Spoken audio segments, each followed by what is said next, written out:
Hello, friends. It's a History News, and welcome to what feels like the end of, I think, perhaps the longest January on Earth that's ever happened. We have some, as you can see, a lovely background. Amy sent me this background, and this background technically is an update to last week. No, time has no meaning anymore. Last month's History News. This site featured in last month's History News. So do let me know if you can guess where we are. Welcome, everybody. We're going to do some hellos in a minute. If you're joining live, thank you so much. If you're watching on the playback, thank you for your time.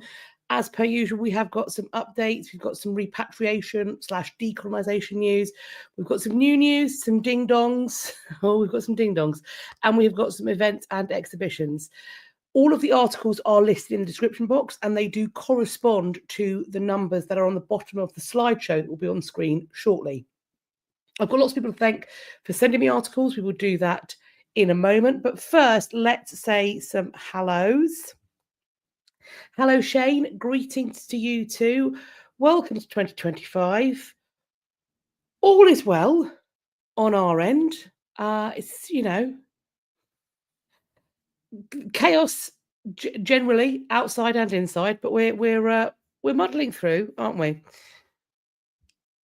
Angel One, my thoughts on Cecily Neville's reaction to the disappearance of the Prince in the Tower. I think that possibly should be a topic for a video in the future, so I will add it to my list. Thank you ever so much. Celtic Kitty, hello, and I do hope everybody who is in California or who has loved ones in California, we have been watching the news unfold out there, and I hope everybody that is safe and that everybody that they love is safe. And I am terribly sorry for the people who have lost their homes.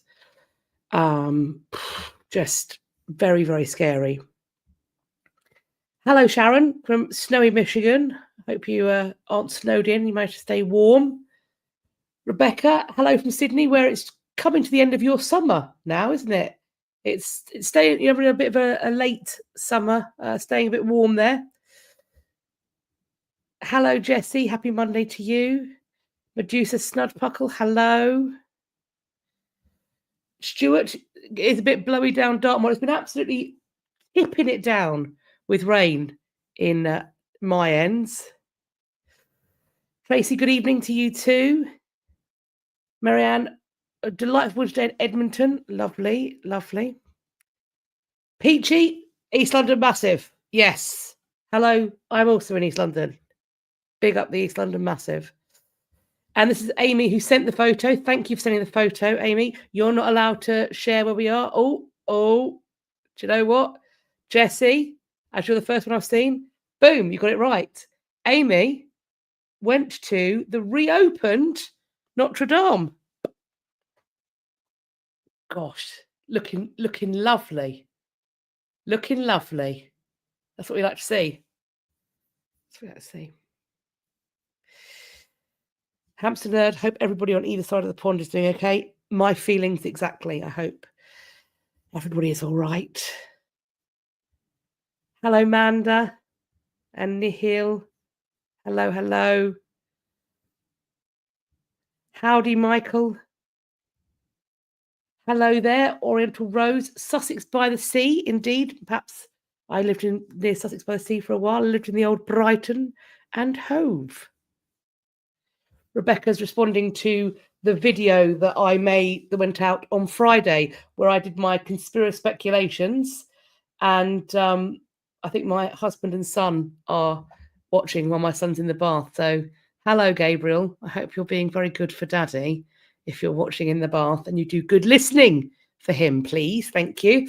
Rebecca is responding to the suggestions that I made in my conspiracy speculations / history by vibes video, and I suggest that Catherine Parr's decisions after death of Henry were, at least in part, motivated by a political agenda rather than simply by her getting very excited at the thought of a Seymour in her bed. I think there was more to it than that, personally.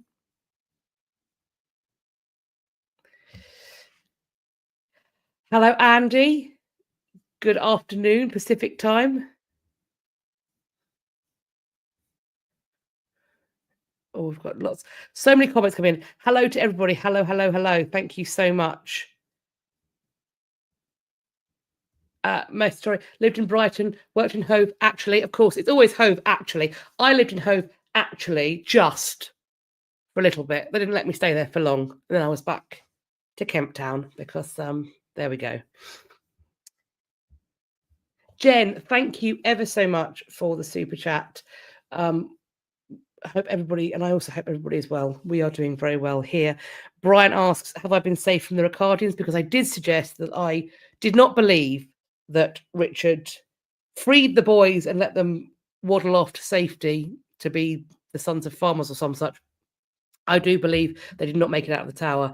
However, I think I also don't make Richard look the bad guy because I consider the idea that they may have died of natural causes. So they've not come for me yet.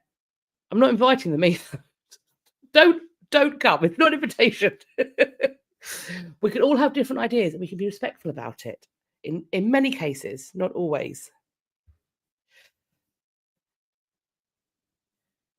Aurora asks, did I see the request for an article on Erasmus?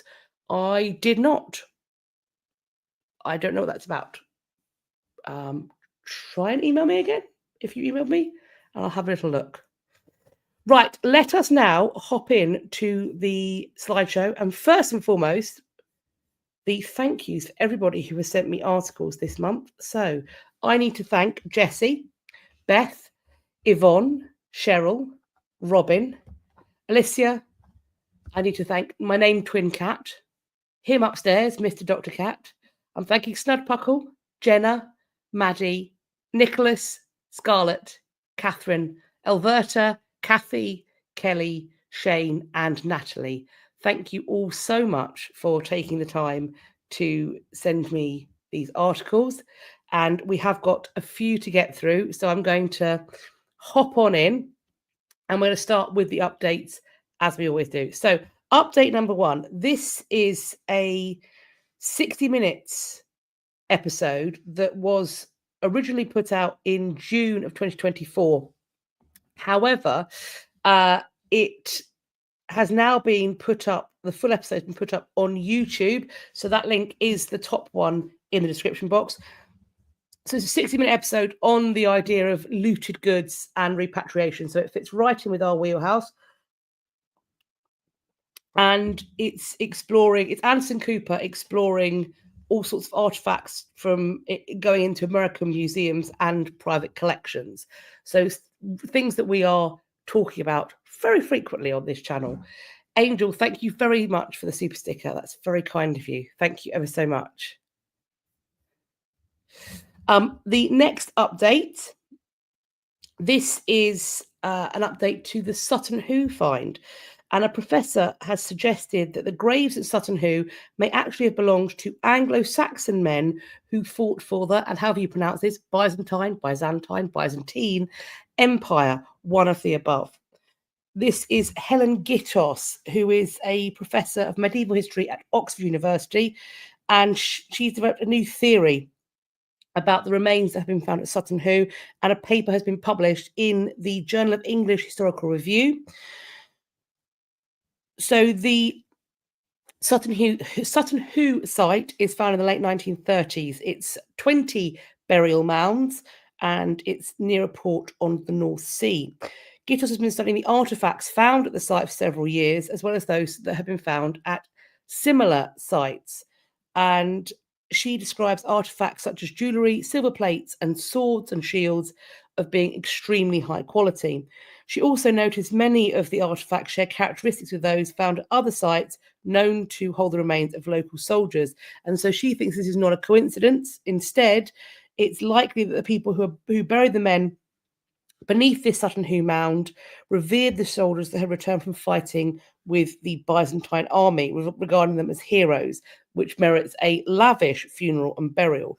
So we will look into and hope that we will find potentially more evidence to support what she's saying, because I think that's a very interesting idea. I'm just going to pop in some comments.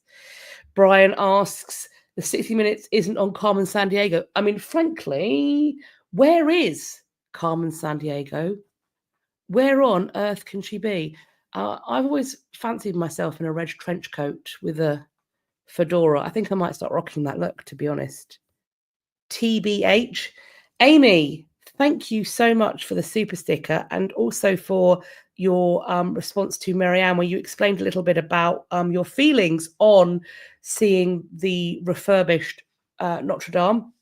You point out that what shocked you most was the floor, because it's black and white, not black and dull black. Apparently, you say children were playing hopscotch on it. How fabulous. And I think that we often forget, particularly in the medieval period, how busy churches, and particularly cathedral churches, would have been.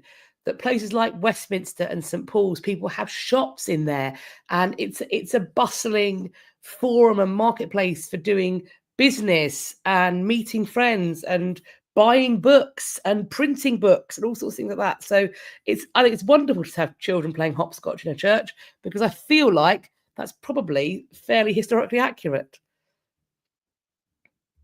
Amy says that you're really able to join a live. Well, I'm very pleased you managed to make it on a day when it's your backdrop as well. So thank you very much. Marianne says, if Swedish men were Varangian guards, why don't Anglo-Saxon men before them? Quite.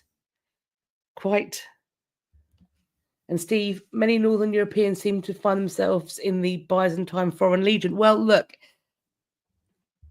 running away and joining the army is seemingly a tale as old as time. That's an interesting area of study that I don't know anything enough about. I wonder when we can potentially trace, and obviously it's as far as the extant records allow, the first extant records of a mercenary force. I'd be interested to know if what we can trace that to, because I have no idea when we can trace it back to. I think it's probably far, far older than I would even have imagined. But I mean, because certainly Roman, there's going to be, I think, mercenary forces in and around the Roman Empire and their allies and adversaries.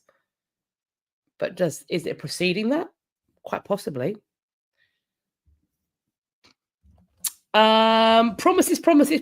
I think we've seen something like this before. We've still got a promise. We're on a promise, ladies and gentlemen, that Greece and the UK are close to a marbles deal. This is going to make me lose my marbles, the promise of this being close to a marbles deal. This is from the 13th of January 2025. I'm fairly sure we had this promise in the last episode that we were close to a marbles deal, but apparently we're still close. Surely closer than we were in December, but maybe not too close. I will keep an eye on it. And Scarlet, I don't like to be a doubting Thomas, but I feel very like you that I will believe it when I see it. Reportedly, there is a potential resolution anticipated as soon as 2025. Babe, it is 2025. I would like to know what is happening. These negotiations are confidential. It's yielded significant progress.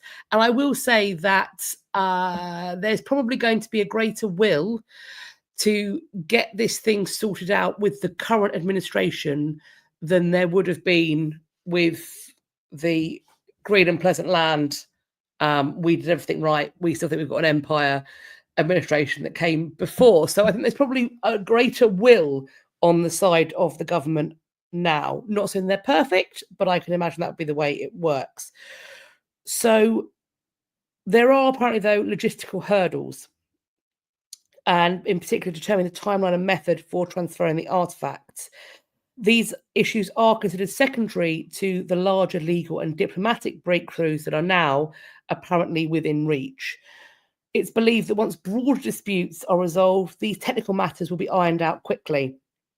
Its negotiators apparently are optimistic that after decades of contention, both sides can agree on a sustainable, mutually respectful solution. And of course, with the potential chaos that is happening on a global stage, any moment that we can have for diplomacy, particularly around respect for cultural heritage and respect for the academics that do that history, I think more to the better is what I will say. I will keep my eyes peeled on it, and let me know if you see anything that's more than just, we're close, we're super duper close. In the year of our Lord, 2070, we are close to a deal on the Parthenon sculptures. Everybody who started this conversation, it's now their grandchildren that are doing the work. Steve, it will be based on antiquity exchanges, the Greeks and items open for exhibitions. I think that's very, very likely. I think also probably some of the Parthenon sculptures will stay in the British Museum, likely with the clear attribution that they are on long-term loan. I don't know which pieces will stay. I think there will be a gradual swappy changing, and we will see. We will see what happens there. I think potentially the Greek embassy on this will be happy with a recognition of ownership that is ratified and codified, so they won't necessarily desire the full reclamation of everything. I think they're going to want the big bits. I think they're going to want to complete, particularly where they've got those layout spaces. I think also, though, they're going to potentially be willing to have conversations about using reproductions either here or there, as long as the true ownership is recognised. But we shall see. I'll be honest with you, when I first, because I'm 5, when I first saw this, the middle picture made me go, now what is that supposed to be? What is that supposed to be? But it's not dirty. It just looks a bit dirty. Apparently, analysis of fingerprints on figurines point to the work being done by women and children. An archaeological study published in the Oxford Journal of Archaeology analyses the fingerprints that are found on terracotta figurines that were found in the ancient city of Thonis Heraklion in Egypt, which is near to Alexandria. Stumbling into the gutter, I'll be honest with you, Scarlet, as I'm sure, as well you know, the gutter is chasing me. I've got one foot in the gutter at all times, and it's a miracle that it doesn't come out more often. Also, just so you know, Wednesday, new look History After Dark is back, pals. So make sure you are subscribed over there. We're doing something new. We're trying out some things. We will still be going live. We aren't going live on Wednesday, though. The new series is going to be released as a pre-recorded video, and they will all be pre-recorded as a new series. There will be some lives interspersed as well. So there we go. I didn't want to put this in the ding dong section because the ding dong section is full. We've got a fistful of ding dongs. It's a fistful of ding dongs. And I agree. Mind in the gutter, but we're looking at the stars, and so that's where we need to go, I think. And Jennifer's excited for new HAD. So am I. I think we're going to have a fun old time. I'm looking forward to the mix-up that we're doing. I think it's going to be good. Also, I know what gets said in the next 3 episodes, and they're corkers. So check it out. This Egyptian port was located near the Nile's mouth, and it was a thriving Egyptian port, founded in 8th century BCE. It was a cultural and economic centre until it was overshadowed by Alexandria, and then a natural disaster in the 2nd century BCE caused it to collapse and be hidden underwater until it was rediscovered in the 1990s. These figurines are giving us vital clues about the daily practices, the cultural interactions, and the division of labour in this community. They've got 9 figurines that they picked out from over 60 that show visible fingerprints. The impressions were then analysed to look at the ridge patterns and these details, and that allows them to have an idea at the artisan's age and sex, which is really interesting. I'm not even going to pretend to know how that happens, but it's called reflectance transformation imaging. It measures the density and amplitude of epidermal ridge patterns in the fingerprints. And then you look at it in comparison with fingerprint density of today, and that's how you figure it out. That's what they say they're doing. I'll be honest with you, I don't know how that works, but it sounds absolutely fascinating. So the artisans are identified as men, women, and children who are all actively participating in making these figurines. So not simply a male or even an adult craft going on here. Instead, it's a collaborative process, which makes it seem that these children are perhaps working almost like apprenticeships under the supervision of adults. Thus, the idea that there's probably some kind of training system in these workshops. Perhaps it also is pointing to a family-based situation in these artisanal houses. This is really interesting, and I think this is, of course, the kind of study and work that can very clearly be redeployed in all sorts of different situations when it comes to pottery making and sculpting out of clay or terracotta, but also perhaps when it comes to painting. If somebody's touches it, I'm not sure how many fingerprints we find in oil paints, but perhaps some, and then we might be able to get an idea of how some of the workshops, like how, for example, does the workshop of Hounds Holbein function? Are we perhaps going to see that it's more diverse in terms of age or even sex than we had first considered?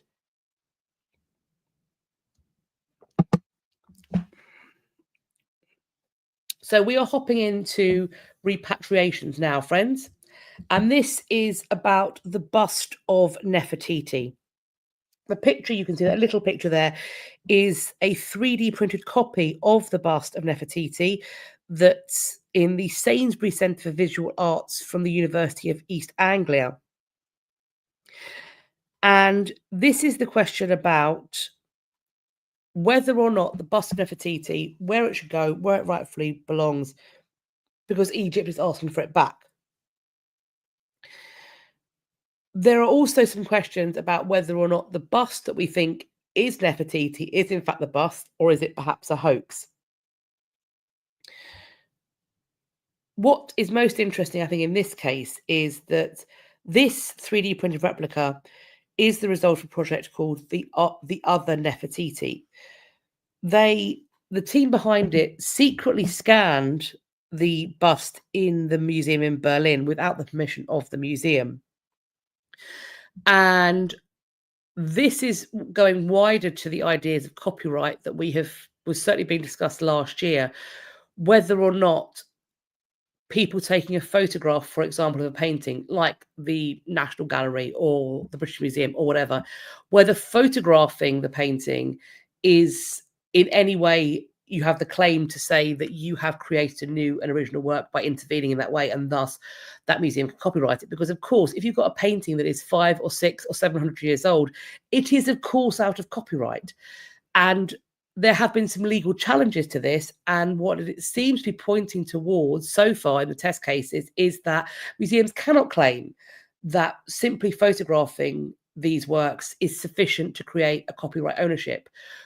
So that's interesting going forward. And I wonder what it means when it comes to going in somewhere and essentially 3D scanning it without the museum's permission.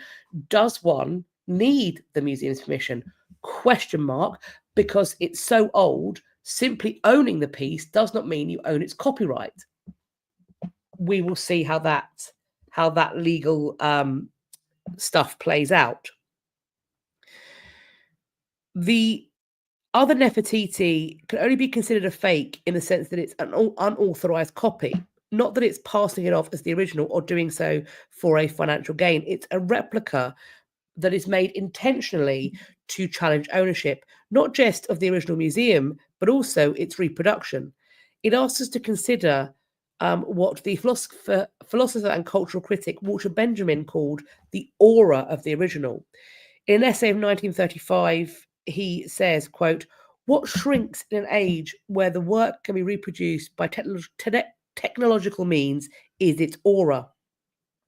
Reproductive technology removes the thing reproduced from the realm of tradition. In making copies of the reproduction, it substitutes for its unique incidence to a multiplicity of incidences. And in allowing reproduction to come close to whatever situation the person apprehending it is in, it actualizes what is reproduced." The other Nefertiti challenges Benjamin's argument that the reproduction shrinks the original because we now have become used to reproductions of artworks having an aura all of their own, especially if the spectator has never encountered the original. Even though we don't see the colour or texture of the original Nefertiti, it's the prototype, the former prototype remains as convincing as its approximation. By renaming the Nefertiti bust as the other Nefertiti, the prototype is rendered questionable in its appellation as a kind of doppelganger, whose status becomes just as questionable as the reproduction. Copies, reproductions, or replicas may yet become authentic substitutes for cultural appropriation. So this is testing the boundaries of what the real thing is, and thus, if the real thing is questionable, so is its ownership, presumably.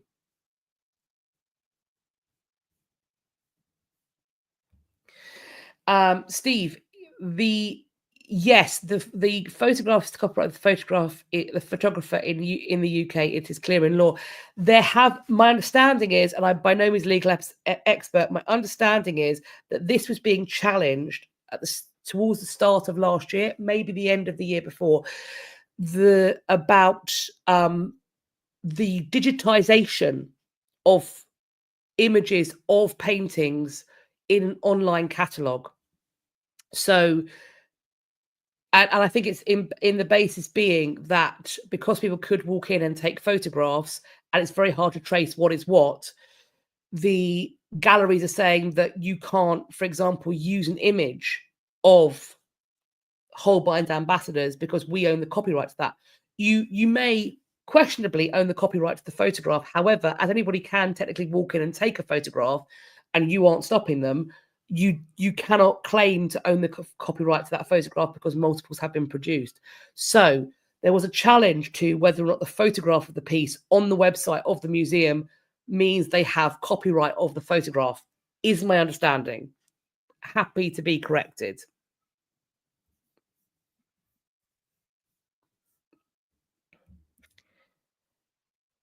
If an object is old in the public domain, does any country have a claim for cultural patriation or cultural appropriation? Even the image of the thing, the copyright of the thing, potentially no. Ownership of the thing, rightful, justifiable ownership as part of the patrimony of the nation, I would say yes.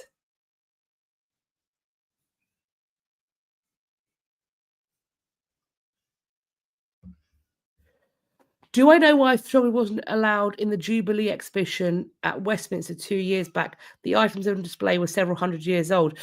I don't know exactly why. However, there are some items and some locations that you have to have special permission to photograph in.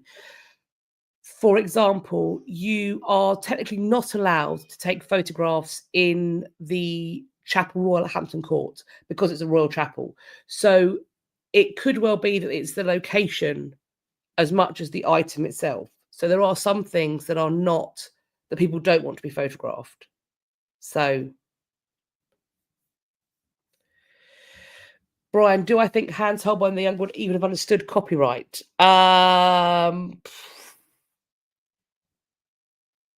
Almost certainly not, and certainly not in the way that we would have understood it, because his piece, particularly his full-length Henry Legs Akimbo, was made to be copied multiple times. Rebecca points out that sometimes very old items get damaged by exposure to flash, particularly fabric materials. Yes. So there's a call for no flash photography, but a call for no photography at all, that maybe they don't want people to put a flash out. I should know. Repatriations. A lawyer is putting forward an idea that looted shipwreck treasures could go back to countries of origin as reparations for the slave trade. That shipwrecked colonial treasures that have been on the seabeds for centuries might be recovered and returned to their countries of origin as reparations for slavery. It's a very interesting conversation to start having. The international cultural heritage lawyer Tim Maxwell says, quote, former colonial powers have dominated claims to ownership of these historic shipwrecks, even once brought on shore. Spain, in particular, has been active in claiming the content of colonial era shipwrecks against private salvage companies. In general, source countries have not had much of a look in. This is an anomaly in a world where Commonwealth and other governments are demanding slavery reparations. Why should countries in the Caribbean, South America, and elsewhere not be able to lay claim to their underwater cultural heritage? An international an international cultural heritage lawyer. Did I mangle that slightly? An international cultural heritage lawyer. He is from a London firm called Wedlake Bell, and he gives the example of the galleon, the San Jose, that was sunk in 1708. It's got gold, silver, emeralds, billions of dollars worth of stuff in it, essentially. And there have been claims for ownership from Colombia, Spain, and also Bolivian indigenous groups, and a US salvage company. It is in Colombian waters. Spain says it's part of its fleet. However, where did the stuff come from? And on the backs of whom was this profit created? The cargo has either remained on the seabed, unable to be claimed by the countries of origin, or were accessible, excavated by private salvage companies, with former colonial powers then weighing in to claim ownership over source countries. The idea is subdividing consignments of gold, silver, emeralds, and pearls to the representatives of past atrocities in mines of Colombia, Peru, and Bolivia, in theory, is quite achievable. Of course, there are snags. Not every Spanish treasure ship is a San Jose. Values of cargoes oscillate dramatically. In contrast, the most valuable item on shipwrecks of slave traders from West Africa tended to be sugar, which of course would be dissolved by now. Politicians, they say, have been, quote, tone deaf in re-listening to the interest of indigenous peoples in weighing up the fate of this sunken history.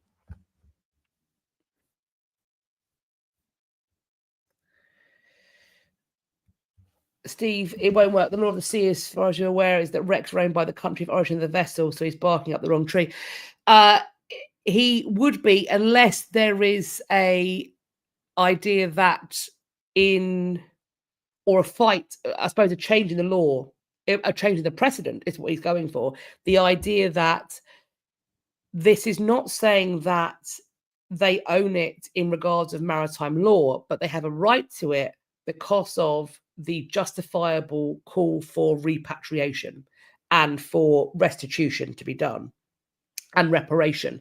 So that is the claim, that while the law of the sea, maritime law, may say that the flag country or the country of origin of the vessel has the right to claim what's on the seabed if they can reclaim it, or at least in part.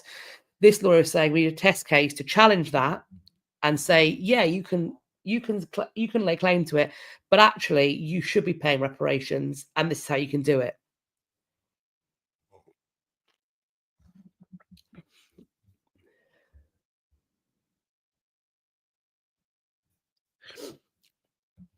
have to go to the UN to change the convention. It's not for a court of law. I am not. I'm not sure where he's seeking to challenge this, but it may well be international in this regard.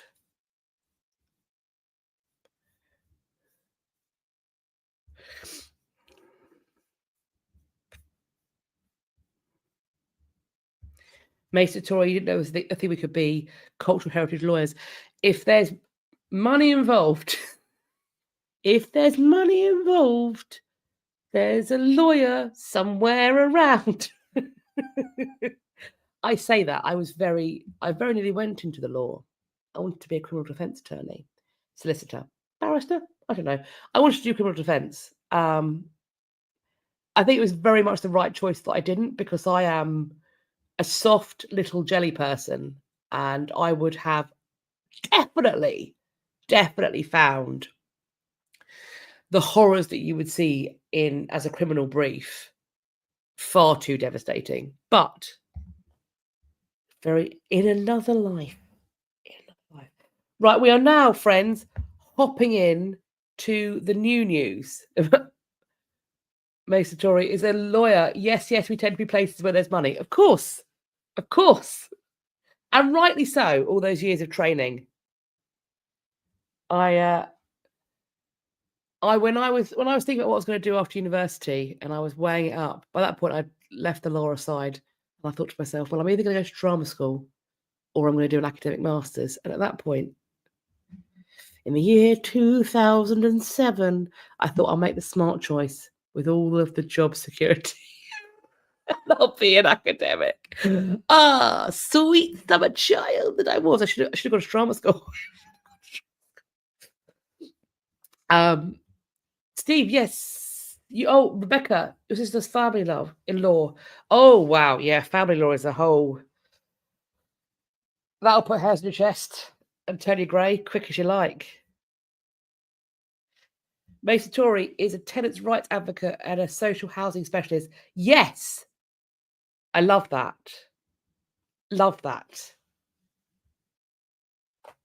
Eat the rich.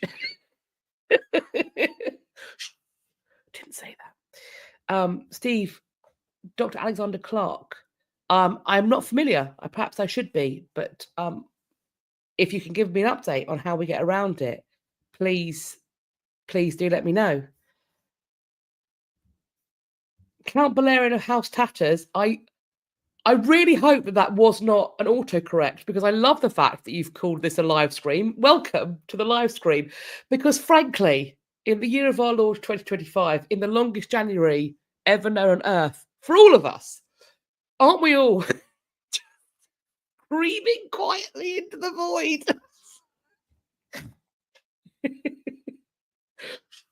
It's fine. Everybody's okay. We're all here. We're not broken. Thank you so much for the super chat. Welcome to the live stream. Here we are. We are going on to our new news, and it's a fun one. The first one's a fun one. Dino footprints. Yes. So a dinosaur highway, which I love, which dates back 166 million years, has been discovered in England. And the photograph they've put up is really, you can really see those little tootsie toes there, can't you? Someone who was digging up a limestone quarry in the south of England noticed unusual bumps and discovered nearly 200 tracks of dinosaurs dating all this time back. More than 100 people came in to excavate this quarry in Oxfordshire. And we are told these footprints offer an extraordinary window into the lives of dinosaurs, revealing details about their movements, interactions, and the tropical environment they inhabited.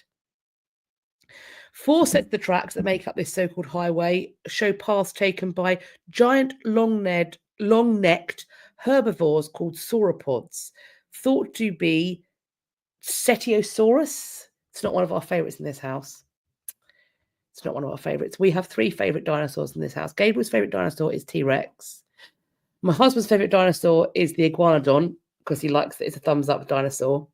And my favourite dinosaur, its names escape me. Oh my gosh, the names escape me. What's my favourite dinosaur? It's the one with the boulder on its bum. Ankylosaurus, that's my favourite. That's my favourite, the Ankylosaurus. I like the fact that it's got a big cannonball on its tail to like smash. Dinosaur smash. But never mind. I'm sure these are good as well. A fifth set belonged to a Megalosaurus, which was a 9-meter-long predator with a distinctive triple claw print. So we're told, quote, scientists have known about and been studying Megalosaurus for longer than any other dinosaur on Earth. Yet these recent discoveries prove there is still new evidence of these animals out there waiting to be found. We're told the preservation is so detailed we can see how the mud was deformed as the dinosaur's feet squelched in and out. Along with fossils like burrows, shells, and plants, we can bring to life the muddy lagoon environment these dinosaurs walk through. This is going to be shown at an exhibit in the museum, but also broadcast as part of the BBC Digging for Britain. I believe that will already air, so it will likely be on the iPlayer. If you do not have access to the iPlayer, I am absolutely not suggesting that you get a VPN to get around international copyright law, because obviously that would be very illegal. I'm never going to suggest that you do anything illegal. But it will be on the iPlayer. That's some information for you, if you would like. So there we go. Producer, Dinosaur Highway would give road rage a new meaning. Can you imagine? Just like a raptor. Go faster. Just getting out of a VW Polo. Count Valerian. I mean, I've got to say, I do enjoy a Triceratops. I like the lovely little moon face. I like the fact, if there was ever going to be an Elizabethan dinosaur, it would be the Triceratops, because they are full rough, which I really enjoy for them. But I am going to stick with rocktail butt. I do like a bit of a smashy Ankylosaurus. Steve's come up with the excellent, do you think Eusaurus? Do you think Eusaurus?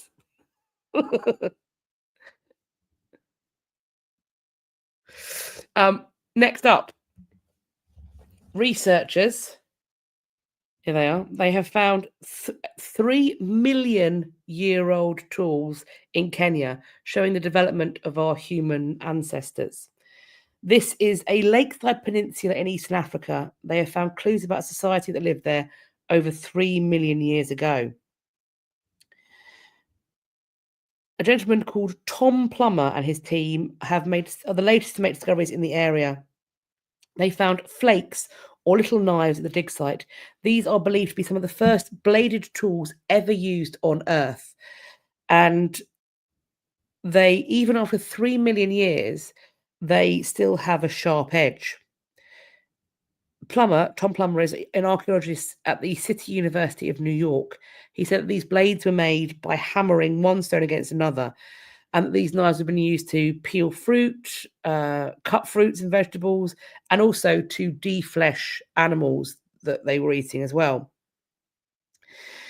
These knives and stones are known as the Alderon toolkit, and they are thought to be the stage, essentially, the foundations for the advances in technology later down the line.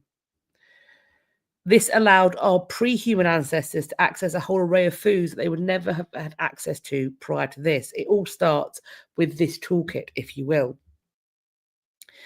The question as to who made the tools is apparently also surprising. They found the tooth of a Paranthropus, an early hominin, humanoid, that is not a direct ancestor of humans.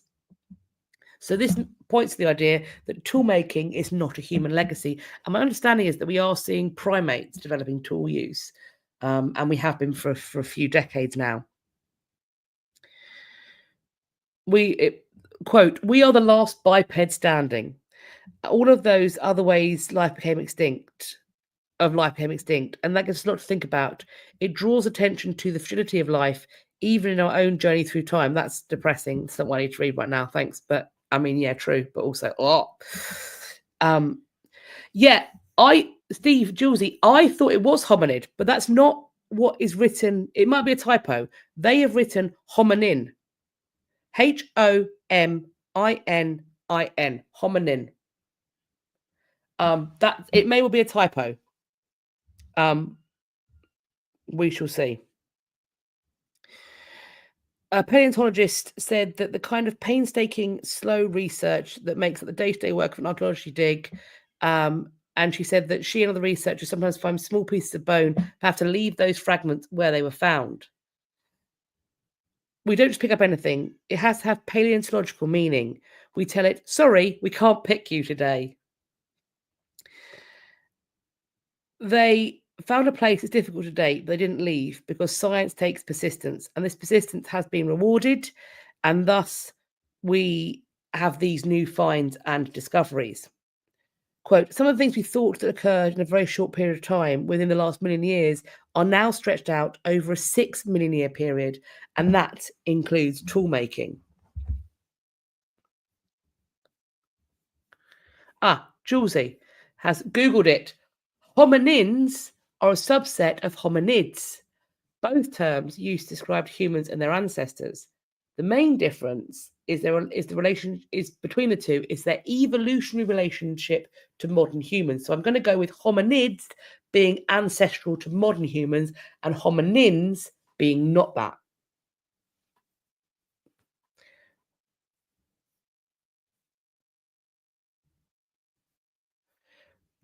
Phaedra, sorry. There have been sightings of chimps using tools to dig out bugs. Absolutely. Yeah. And also, lots of primates. There have been quite a few primates in zoos that are using sign language. Some very basic, but some are having full conversations. So there we go. And apparently it's taken us a lot longer to get to the tool place we are than we first thought. There's been a magnetic stuff. Let's try that again. There's been a magnetic survey. Oh, hello, of the ancient Assyrian capital of Khorsabad, and they have found a 127-room villa. They are compared to the White House for some reason. Apparently, it's twice the size of the US White House. This is in northern Iraq. They have done an extensive magnetic survey, and this was once the Assyrian capital. This site dates back 2,700 years, and it was known as the Fortress of Sargon. This is the Neo-Assyrian Empire, Sargon II. It's built by him in 713 BCE. Sargon II died a few years after work began on the Fortress of Sargon, now called Khorsabad. His son then quickly set up his own capital city of Nineveh. And for the next 2,500 years, this building project was largely forgotten until the 1800s when French archaeologists rediscovered the site. The excavation of this palace uncovered treasures of Neo-Assyrian art and culture.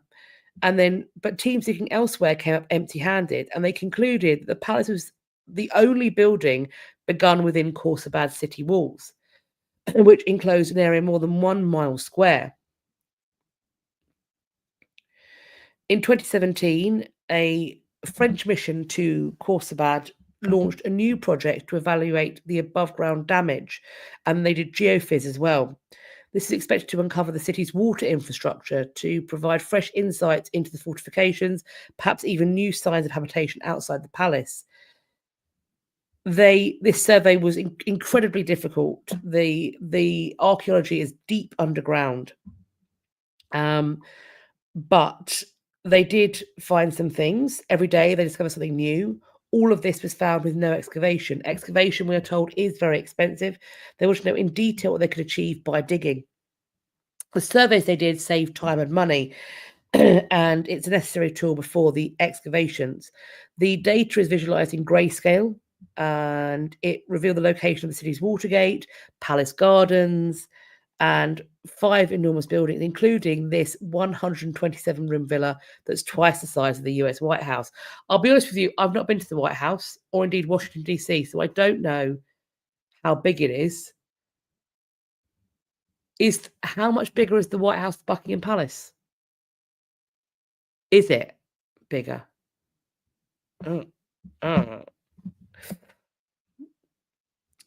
This discovers a bustling urban landscape extending beyond the palace walls.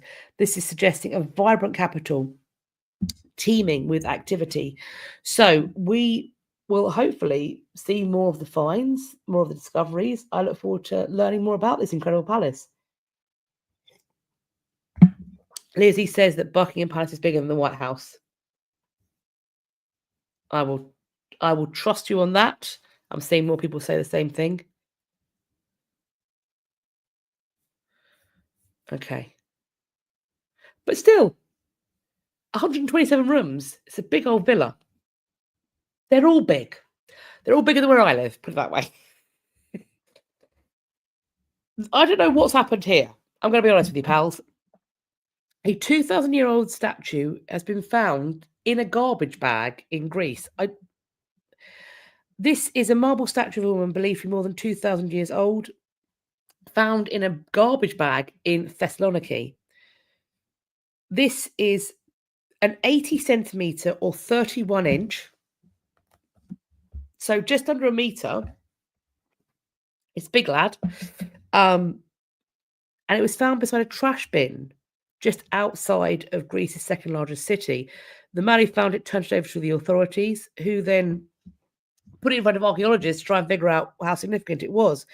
It was then evaluated, and it dates to the Hellenistic period, so between 320 and 30 BCE. The statue then was examined further, and an investigation has now been opened to determine who discarded this statue. They have detained one. They detained briefly a man for questioning, but that person's been released. They don't know where this has come from. They don't know what it was doing by a bin. The suspicion is, of course, it's been looted from somewhere or other, and they want to find out where, I am assuming.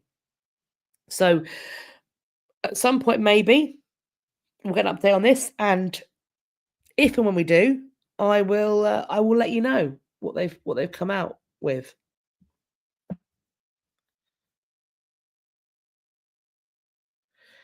Oh, we've got some numbers coming in. We've got some numbers coming in. So Yvonne says Buck Palace, White House is 55,000 square feet. Buckingham Palace, 829,000 square feet. Blimey, governor.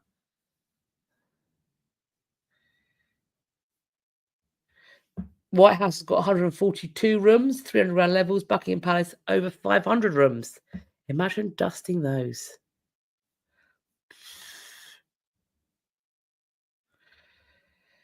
No thanks. Okay, next up. Ancient DNA suggests that women were at the very heart of social networks in a Celtic society of Britain. Female family ties were at the heart of these social networks before the Roman invasion, we're told. This is genetic evidence from a late Iron Age cemetery that shows that the women were closely related, while unrelated men tended to come into the community from elsewhere, likely after marriage. So we are looking here at a matrilocal society. They have done ancient DNA investigation in 57 graves in Dorset. This cemetery was used from around 100 BCE to 200 CE. The findings were published in the journal Nature, and it suggests women stayed in the same circles throughout their life, maintaining social networks and likely inheriting or managing land and property. Meanwhile, quote, it's your husband who's coming in as a relative stranger, dependent on a wife's family for land and livelihood.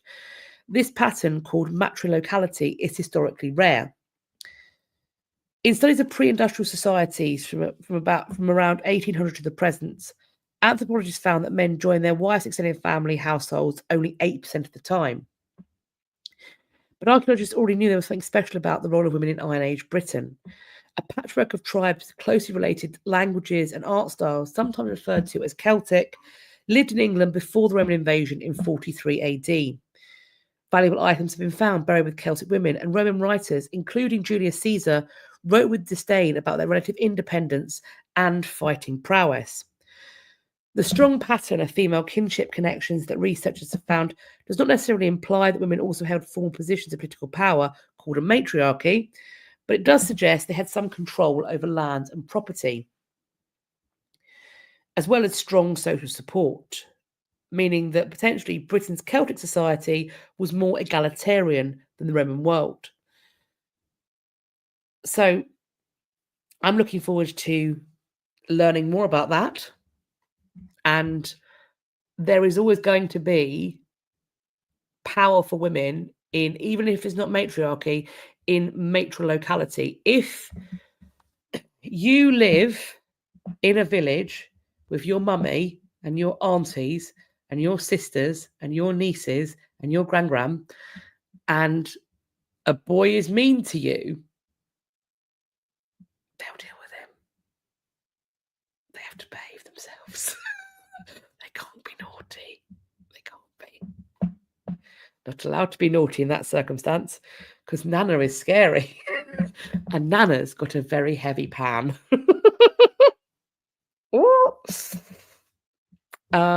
This is interesting, and I'll be honest, I don't know what to make of this. A Roman statuette from the 2nd century that found in Braga reveals a case of something called Cruzon syndrome in antiquity. Until I saw this, I have never heard of Cruzon syndrome, and I'm not even sure if I'm pronouncing it correctly. I did go away and Google it and look at pictures of people who have that syndrome today, and I can certainly see a facial similarity with this sculpture.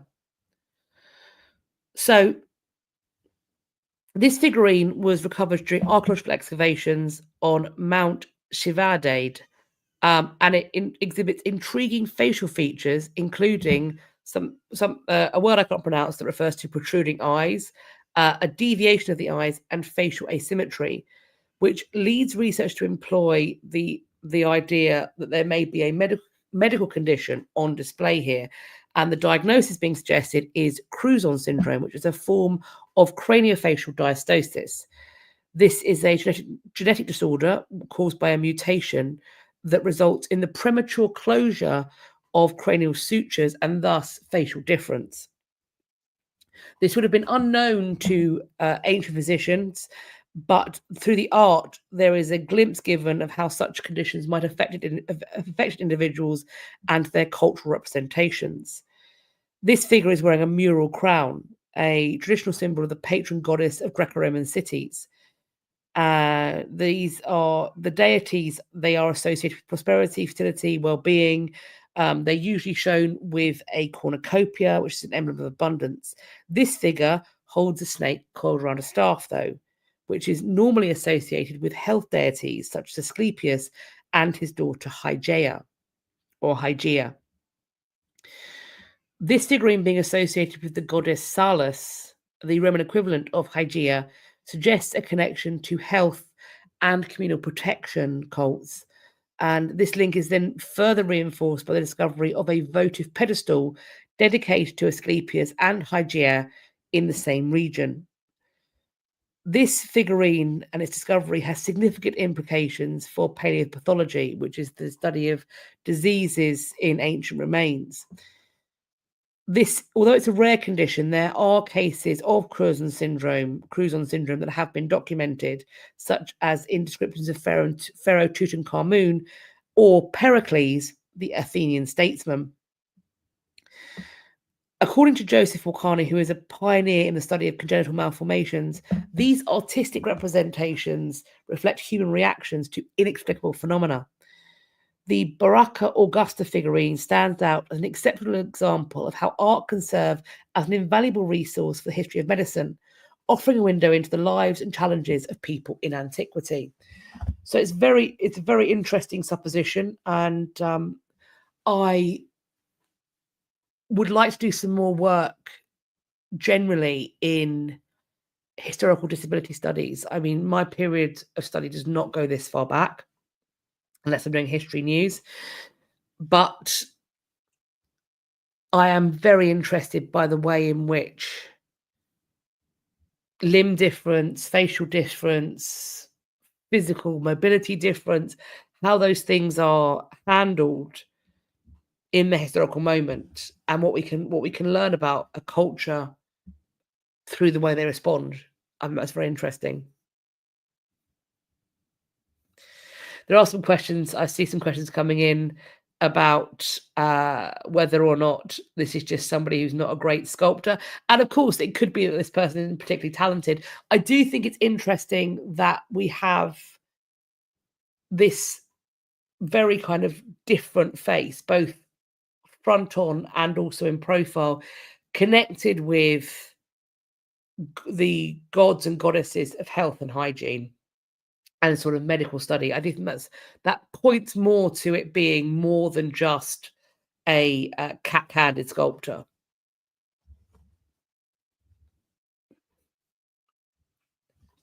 A Turkish farmer has found this 1,700-year-old mosaic, and isn't it an absolute cracker?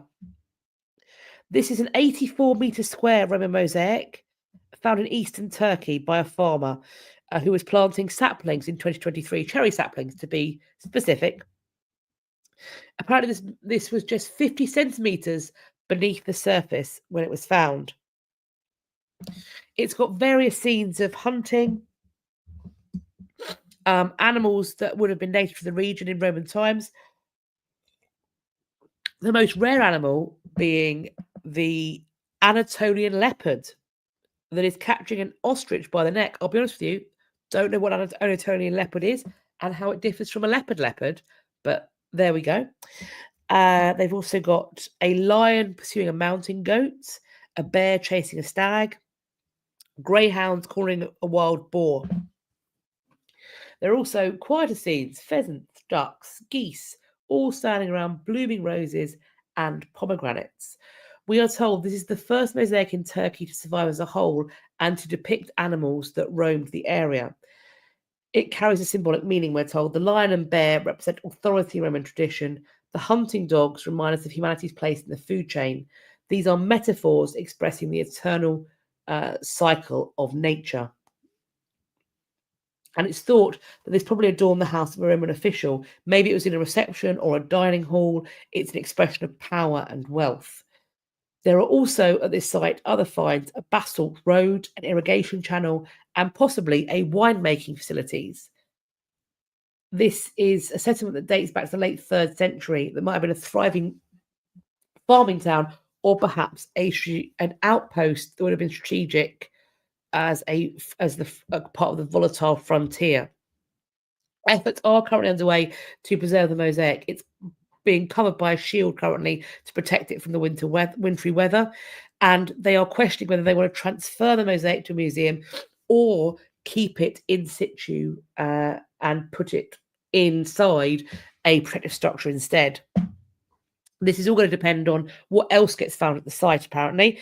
So we will see. There will no doubt be updates as they make a decision, and I will let you know as and when I see those. The mosaic is currently covered, and the provincial governor has said it's undecided whether it's going to go to a museum or remain in place, and that will be dependent on what else they find. Steve points out it's an absolutely massive piece of mosaic, absolutely, and you can't see it being a building on its own. I think it would be incredibly unlikely this is by itself. Whether or not any of the remains are extant,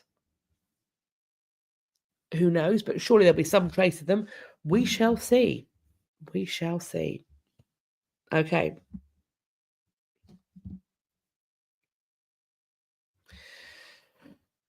Archaeologists have identified the first known tomb of a warrior woman with weapons in Hungary.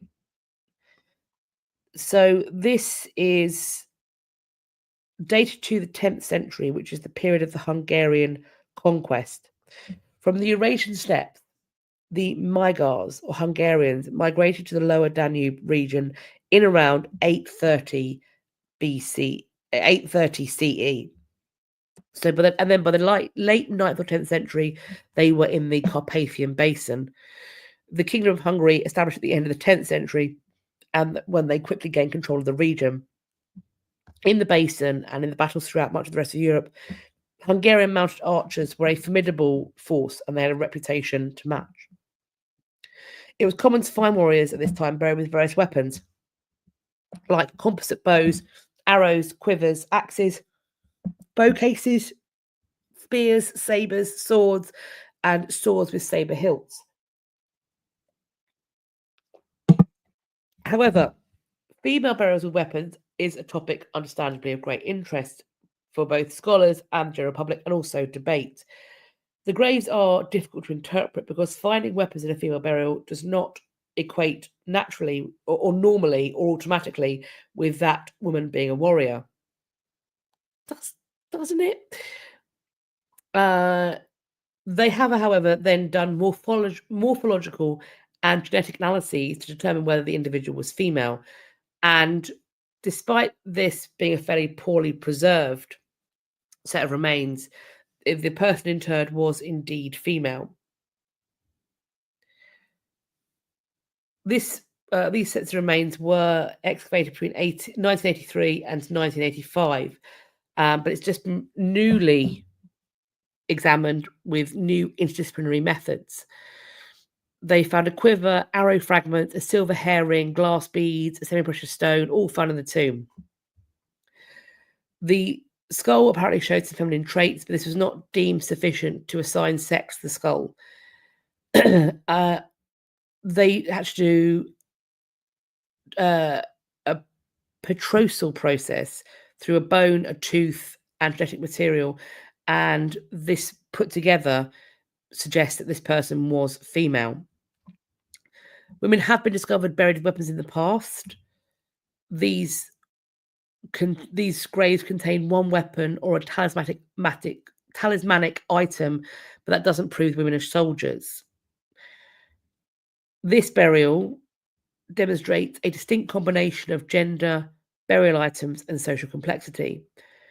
The find's uniqueness is further enhanced by the unusual object arrangement and the body's slightly skewed position, which are uncommon for cemeteries of the era. Apparently, there has never been a female burial with a complete set of weapons recorded in this area, raising questions about the roles these women may have played in Hungarian society during the conquest. Or maybe the burials of women become slightly more confusing because they perform more than one role. They aren't just warriors. They are warriors who are also mothers, leaders, cooks, whatever else. So perhaps the burial becomes more complex because of a more complex life. Maybe in youth they go out, or maybe even in older age. Perhaps it's a case that they don't show as many marks on their bones from firing arrows, perhaps because female skeletons tend to settle and develop and solidify a little bit earlier because we hit puberty and we don't grow quite so tall. I don't know. I would, if I saw somebody buried with arrows or a bow, my assumption would be they used it in life, whether for hunting or for warfare or for protection, that it's something that they used. Why is it more logical that a woman being buried with household goods, she definitely uses those, but the bow might be symbolic? Why isn't the bow the thing she uses and the pots and pans are symbolic?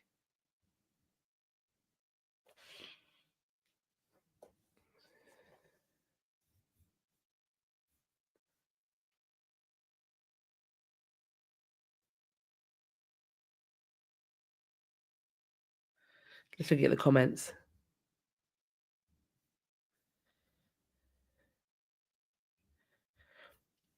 Steve points out horse bows are shorter than foot bows, so height is not a significant factor.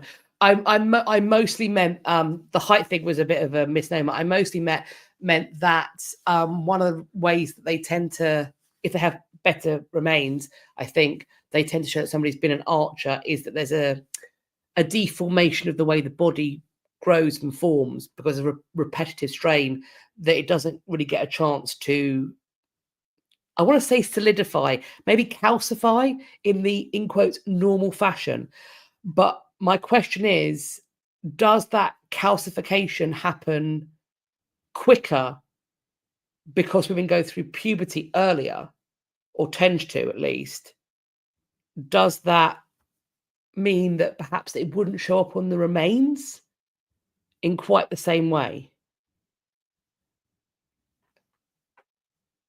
Yes, because so the attachments of the shoulder are usually bigger, and that and because it's practiced from youth, it tends to mean that there's not fusing, calcification. I don't know the words I'm trying to find, but I wonder, is that less pronounced in female remains?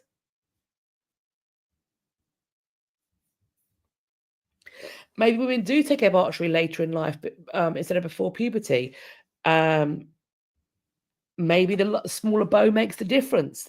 In which case, I wonder why they are saying that they find a bow, but they don't believe that the person used it.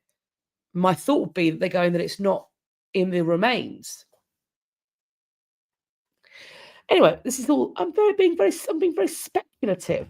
Very speculative. I'm enjoying it. We are hopping forward to a pretty. I've got a precious for you.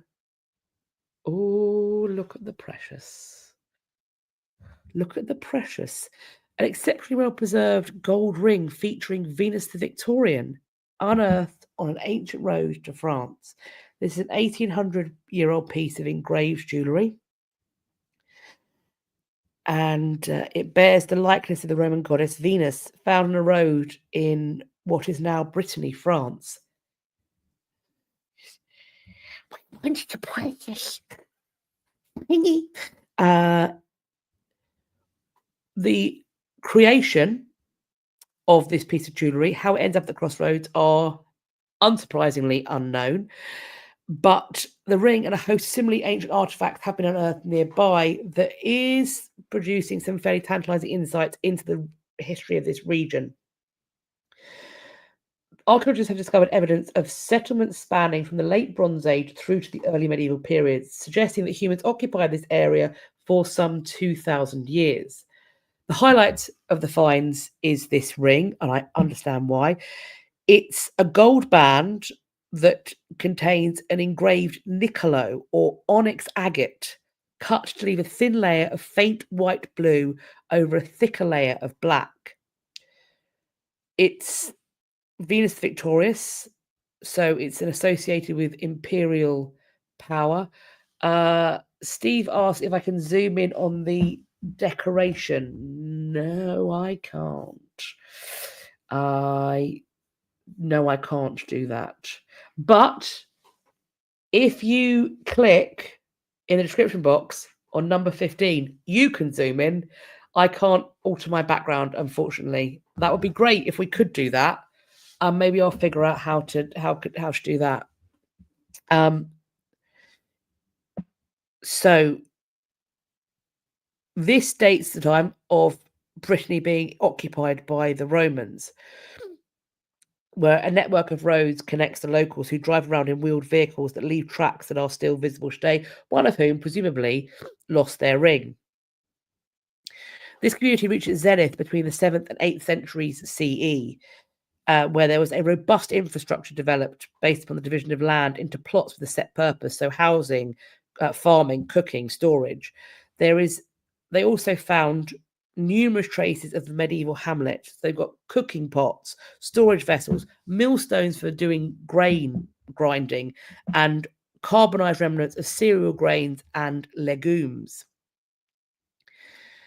This newly excavated site was abandoned at around the time that the Vikings were conducting raids on the Carolingian territories. Life Science Owen Jarrus writes, quote, "It's not clear if the settlers' withdrawal and the deposition of the coins is because of the Viking raids, but it might well be. But it might well be." It's a very shiny pretty. Aurora asks, the figure is depressed like the opposite of a cameo.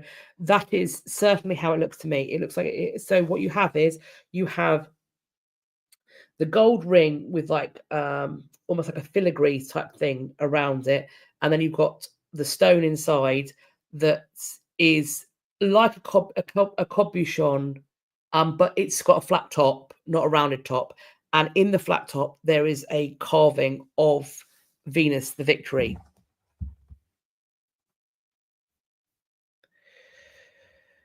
Oh, I think it's signet ring. I don't think so. I think signet rings, don't they have to be raised?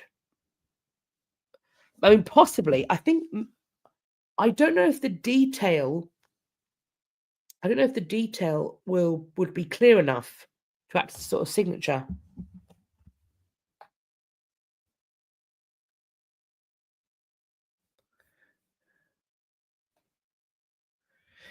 I mean, it could be a seal. It could be. I just wonder if it would be identifying enough to act as one.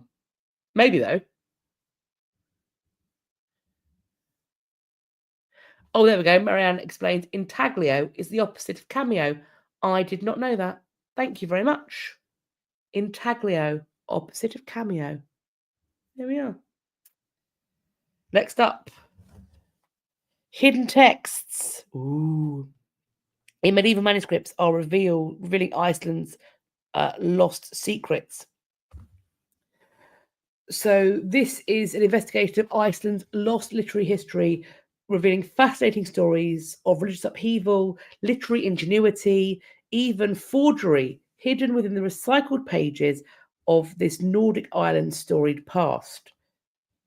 So we have this notion of Iceland, the island of books. Previously, the theory being that Iceland was so dark and barren that Icelanders had to fill their lives with storytelling and poetry to compensate for this. But instead, they were part of Europe and they had contact with Britain, Germany, Denmark, Norway, and others.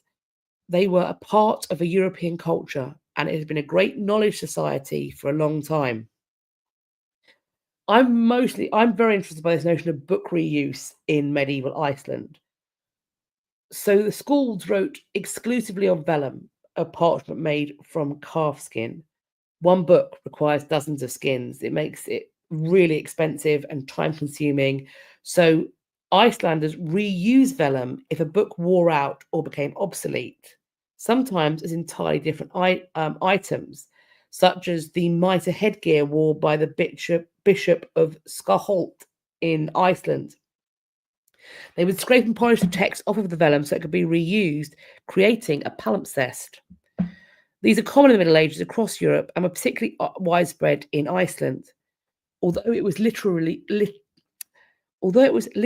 rich, it was in fact a poor country. And the supply of expensive parchment was limited, while demand was high because the Icelanders had so much they wanted to communicate. The fact that there are printed palimpsest books in Iceland, not just handwritten palimpsest parchments, is unique in a European context. This has not been studied before. The problem is that there's a lot of difficulty in locating preserved palimpsests because so few have survived.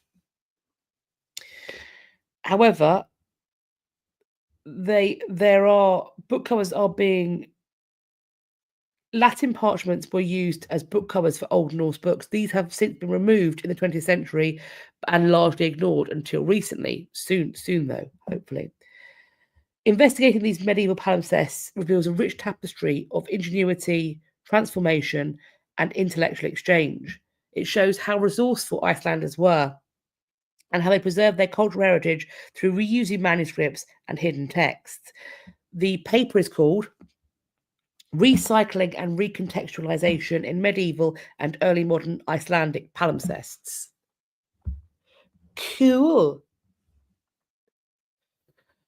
Talking about finding cool stuff. Medieval wall paintings hidden in a French cathedral have been revealed by digital imagery. These are considered the finest of their type. They are from late 13th century France, and the style links to the court of Henry III. These are, as we can see, bright, multicoloured spectaculars. And the image we've got was created by digitally stitching more than 8,000 photographs of the curving walls, taken in the crawl space behind the panelling, which could not be dismantled as it forms part of the choir stalls.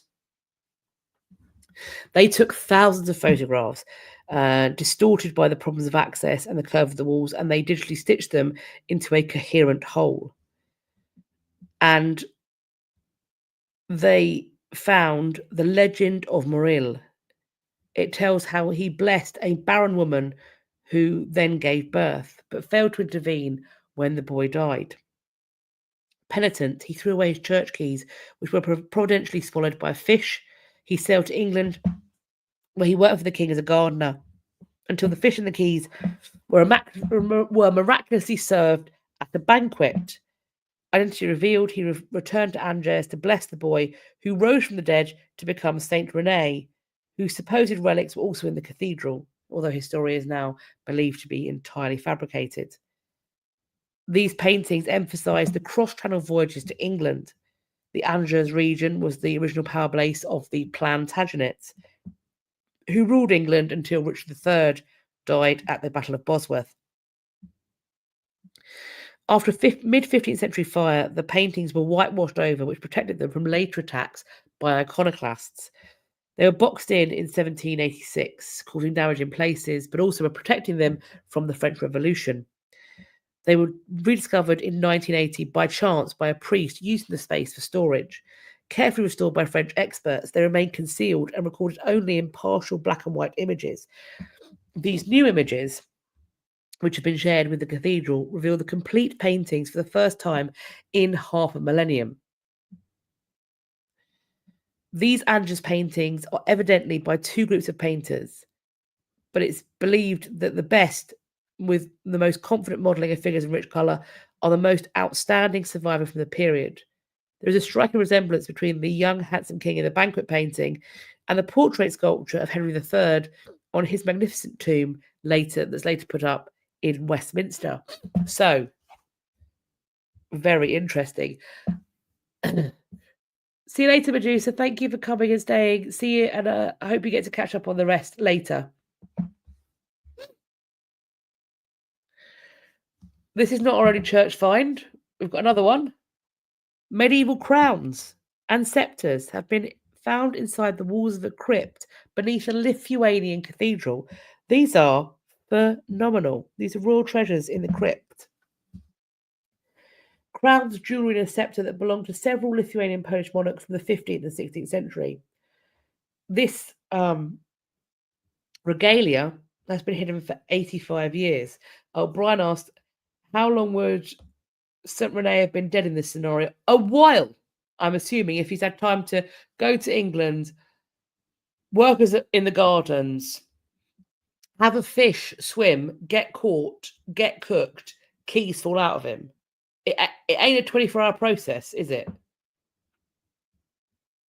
By which point, St. Rene would presumably have been fairly ripe.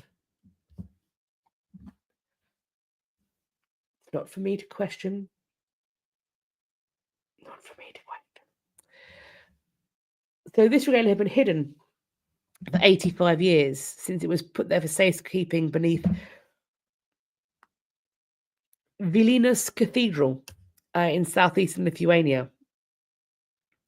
Experts were invited last fall to the subterranean level of this cathedral, where they used an endoscopic camera to look into cracks and holes in the crypt's wall. They then opened a secret hiding place where this royal regalia had been hidden since the outbreak of the Second World War. These are, we're told, priceless historical treasures, symbols of Lithuania's long tradition of statehood, symbols as Vilnius as the capital city, and the magnificent goldsmithing and jewellery.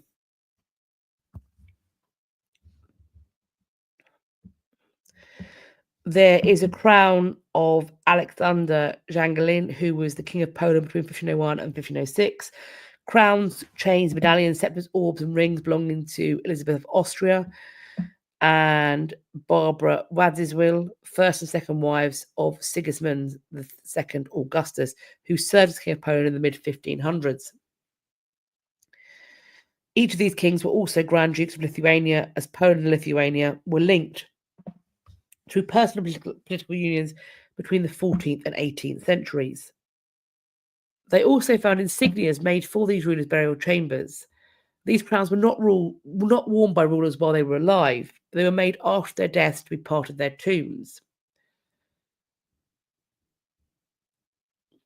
This trove has now been catalogued and will undergo restoration before being publicly displayed later in the year. So, as and when that public display starts or is set to kick off, I will do an update, and we will hopefully be able to point you in the direction of how and when to go and see these amazing things.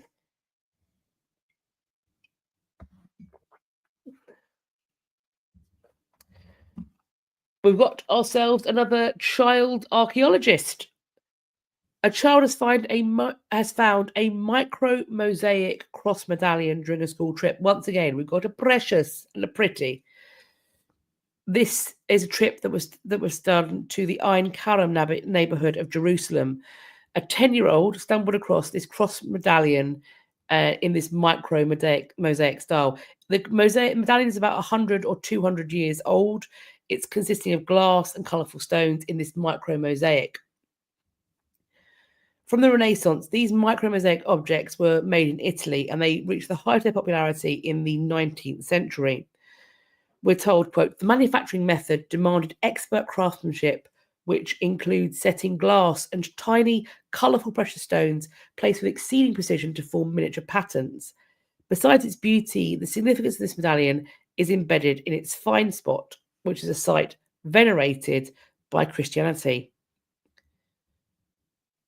It is, according to Christian tradition, it is the birthplace of John the Baptist based on the Gospel of St. Luke, which describes his family residing in a, quote, town in the hill country of Judea. It's thought this medallion was likely dropped by a European pilgrim, reflecting the centrality of the Holy Land to 3 monotheistic religions.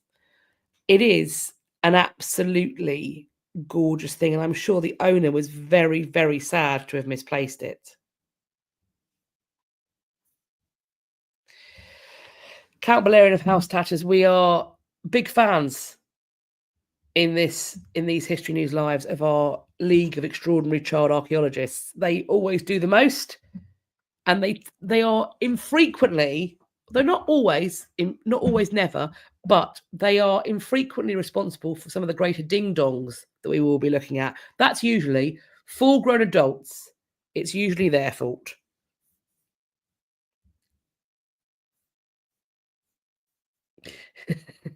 Hiding things so well, so safely that you could never find them.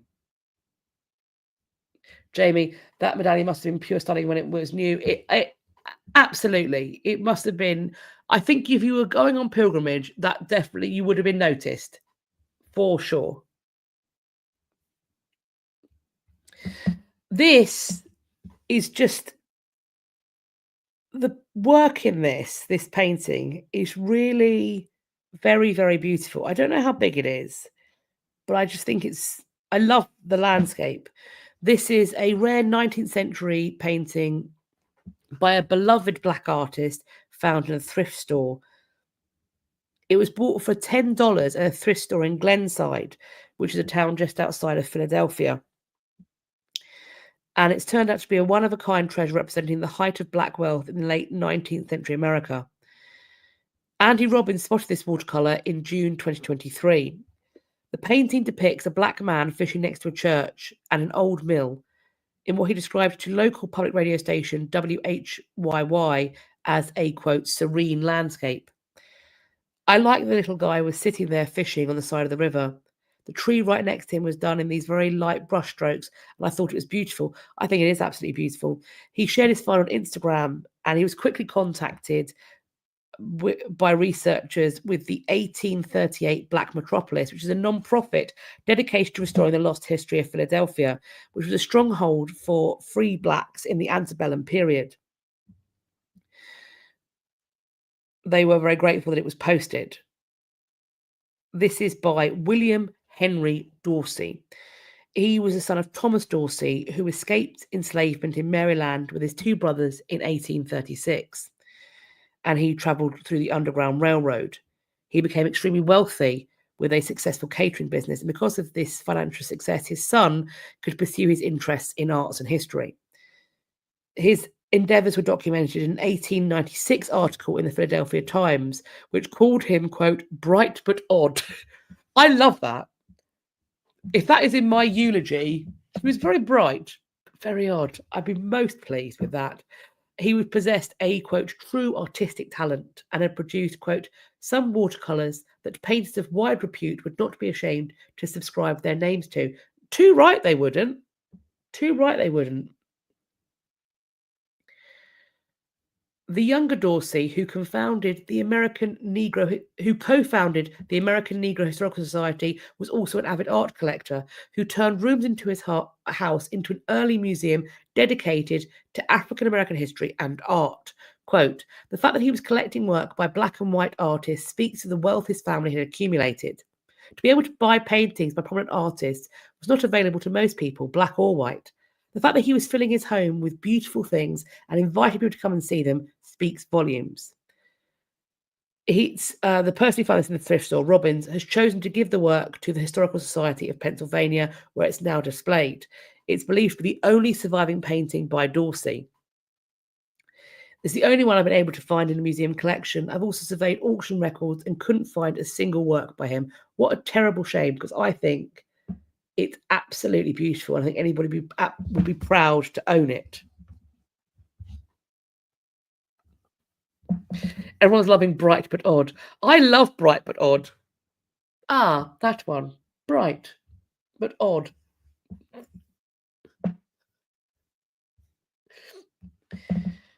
New news, the blue box is hiding potential human remains, just so you know. I still don't show human remains on this channel, nor shall I.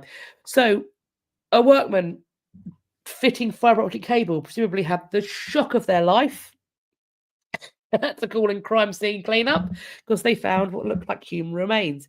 Crime scene investigators are examining a collection of suspected human bones that were found by people digging fibre optic cable in Norwich. A police cordon was put in place while the scene was examined, and the bones were taken away to determine exactly how old they were.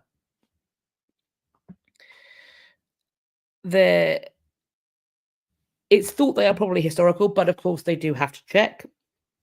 I'm hoping the update's not going to be that these are, in fact, not historical remains. It being so close to a church, one suspects that it might be that this was once part of the churchyard, or they were buried just outside the space when it was a bit full. I don't know.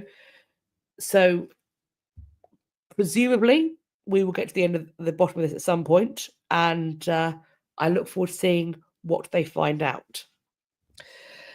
Next up, I am going to be talking about the fires in California.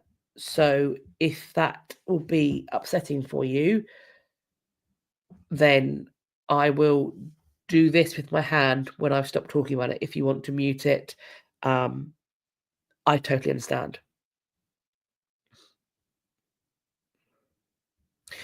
Just before we do that, Brian says if it's going to happen anywhere, it was going to be Norwich. Norwich is it's an interesting place. It's medieval. It's a medieval city, but there are rumours. There are rumours. So here we go. This is what was done at the Getty Villa in relation to the Palisades fire. This villa is home to thousands of priceless antiquities, and when the fires came close, a emergency response was enacted, and it did ultimately spare the villa and its more than 44,000 objects, including many Roman, Greek, and Etruscan relics. However, they didn't know that was going to happen. So there was a lot of rushing around, we're told, and there were people who were thoughtful about what might happen over a long period of time, and they are saying that paid off for them. A play-by-play of the day's events has been laid out. So there were staff members who remained at the villa working in emergency response, in facility security and communications, which I think is a level of dedication that I really hope is properly rewarded, because what these people were asked / agreed to do was arguably put their own persons in danger, put their own self in danger for the protection and preservation of our shared global history.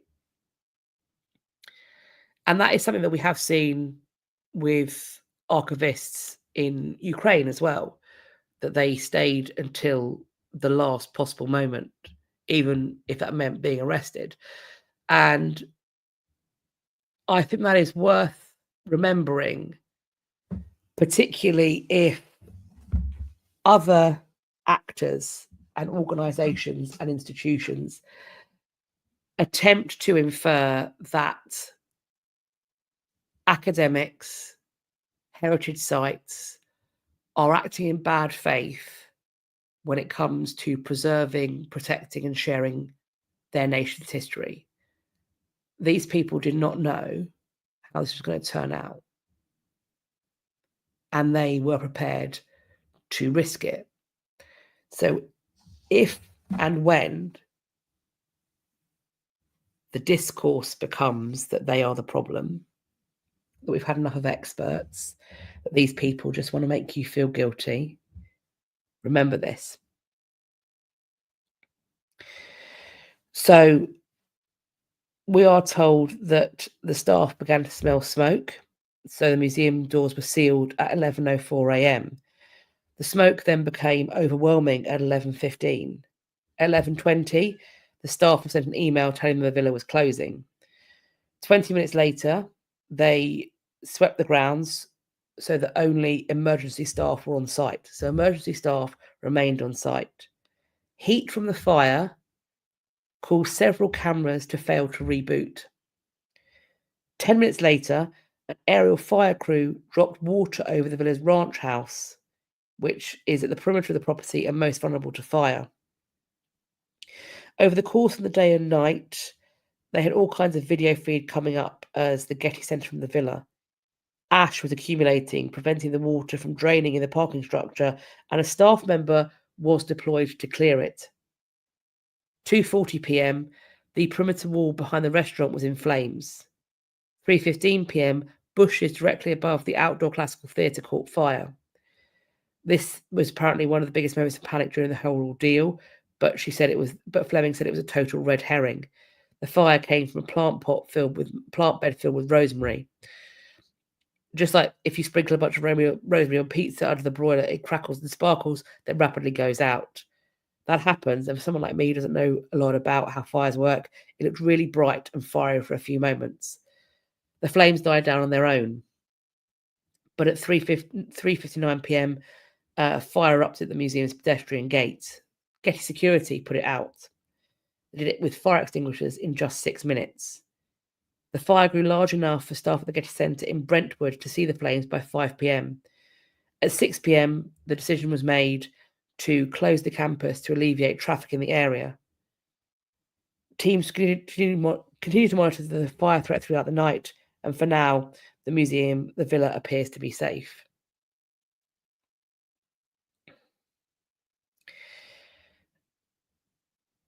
I mean, that's dicey, right? That's dicey. And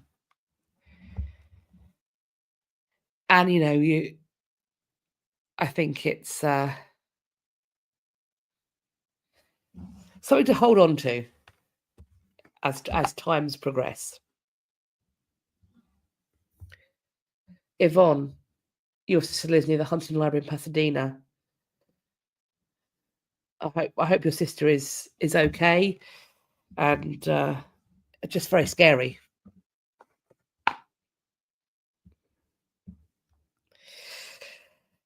hopefully we have now seen the back end of the worst of it for the foreseeable. We are moving towards some ding-dong news. Now, this is still new news because I don't think it is humorous in any way. So, and I think it falls in potentially almost with an update because it made me think of what happened with the British Library.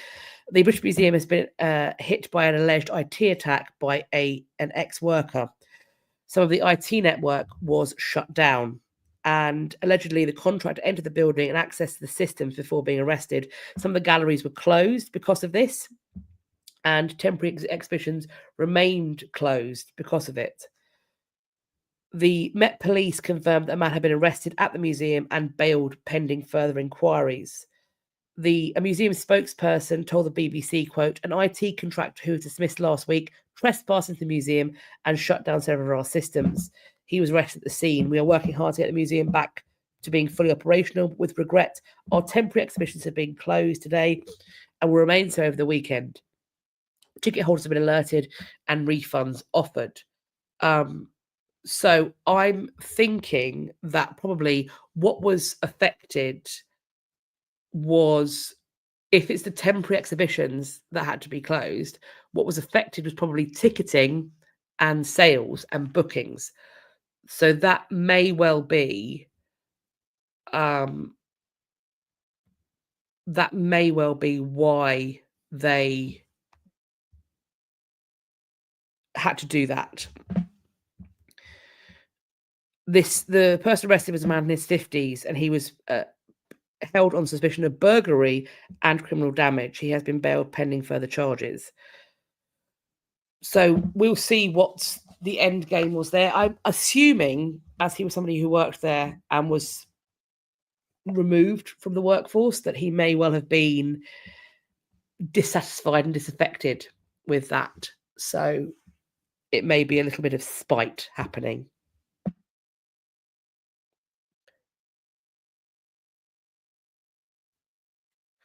And Yvonne, I do hope that your sister is recovering and that she will get much better soon as well.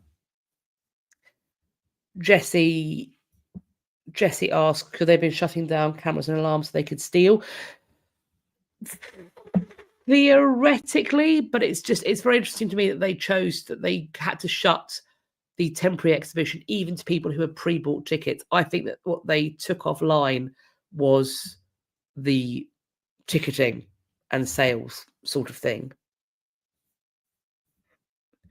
Yeah, I'm thinking possibly disgruntled employee. Don't want to minimize it. Could have been more serious than that. We will, of course, I think, find out later if and indeed it does go to trial. Final new news, again, depending on how you view these things, ding-dong adjacent. Julesy points out that maybe they wanted the credit card data. It may have been an attempt to get the credit card data, or to think, or just to be spiteful and make him think that you have the credit card data, that you have to be able to, then you've got to tell customers there's been a breach, which makes you look really bad. The grave of Charles Darwin has been spray painted by climate protesters in Westminster Abbey. This is a climate activist group, Just Stop Oil. They used chalk paint on the grave of the famous naturalist. Met Police turned up and the two women were arrested on suspicion of criminal damage. Westminster Abbey said it was taking immediate action to clean the memorial. They took immediate action and they do not anticipate there will be any permanent damage. The Abbey was able to remain open for visiting and worshipping. One of those involved said they are trying to get the government to act on climate change. They are not doing enough. The other activist said, we've done this because there's no hope for the world, really. We've done it on Darwin's grave specifically because he will be turning in that grave because of the sixth mass extinction taking place now. I believe he would approve because he was a good scientist and he would be following the science, and he would be as upset as us with our government for ignoring the science. The scientists have said that human-caused climate change was the primary driver for record temperatures, while other factors such as the Pacific Ocean's El Nino weather phenomenon, which raises global temperatures, also had an effect. Analysis met off this University of East Anglia and the National Centre for Atmospheric Science found that 2024 was the hottest on record and likely the first year exceeding 1.5 C. So I am not going to be going and spray painting artifacts or graves or anything like that. And I totally understand why people think that this is completely the wrong way to go, that it's definitely going to put people off. The flip side of it is that this is in the news. These activists are getting their message into the news. And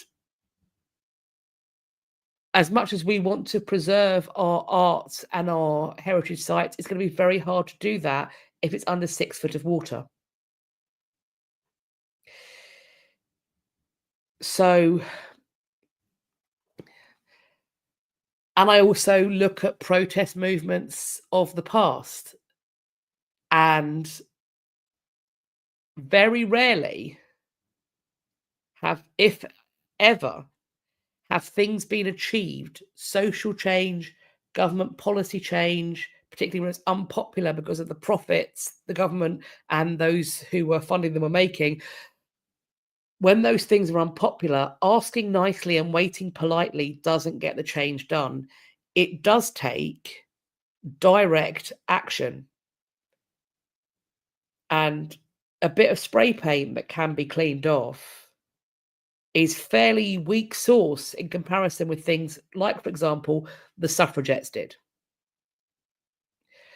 So when people claim that direct action doesn't work, I have a question mark for that. I have a question mark. But I leave it as ding dong adjacent because at the same time, I think that people have a right to rest in peace, and desecrating a grave and desecrating a place of worship is pretty foul. Equally, the groups of human beings that are going to be worst affected by climate change and already are being worst affected by climate change are also the people in the world that live in the most precarious places and live in the most dangerous places. So while the dead should be allowed to rest in peace, the living should be allowed to live. And these policies and failures to address things is making that very difficult. Very, very difficult.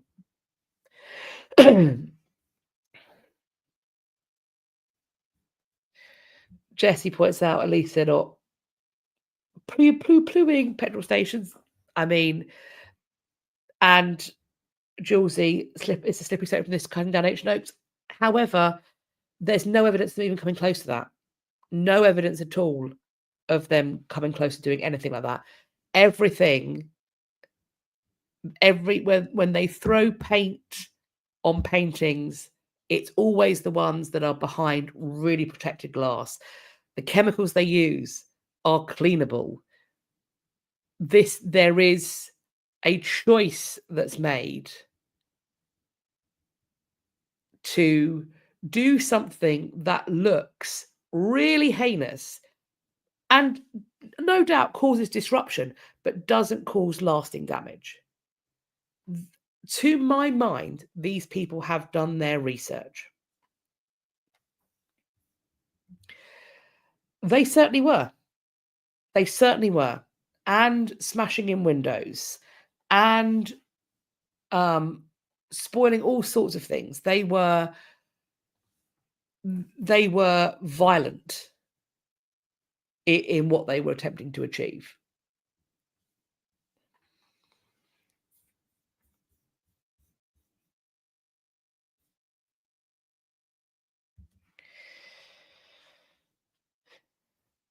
Yeah, I mean, and for all of us, because we are, however much people want to agree with it, we are a global community, and the climate change is causing privations in locations that then lead to the outbreaks of civil war and potentially international war, which displaces human beings. Displaced human beings need places to go.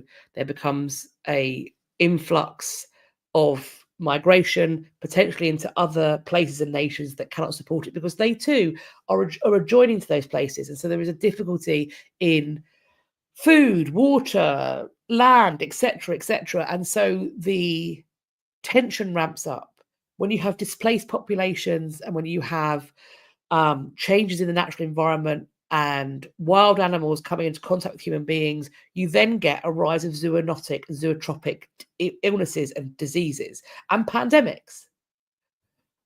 All of these things, it might be cold where you are, but it doesn't mean that you aren't going to be directly affected.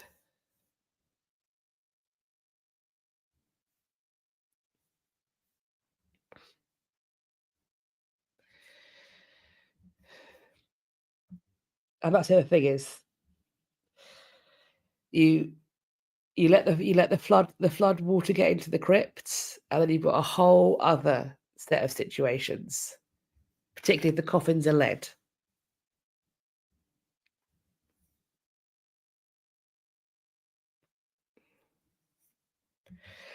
If only I think that a lot of human beings do recognize that. The issue is, seemingly, the only people who are getting listened to are the billionaires who believe they've got a chance that if they burn through this world, there's always Mars. So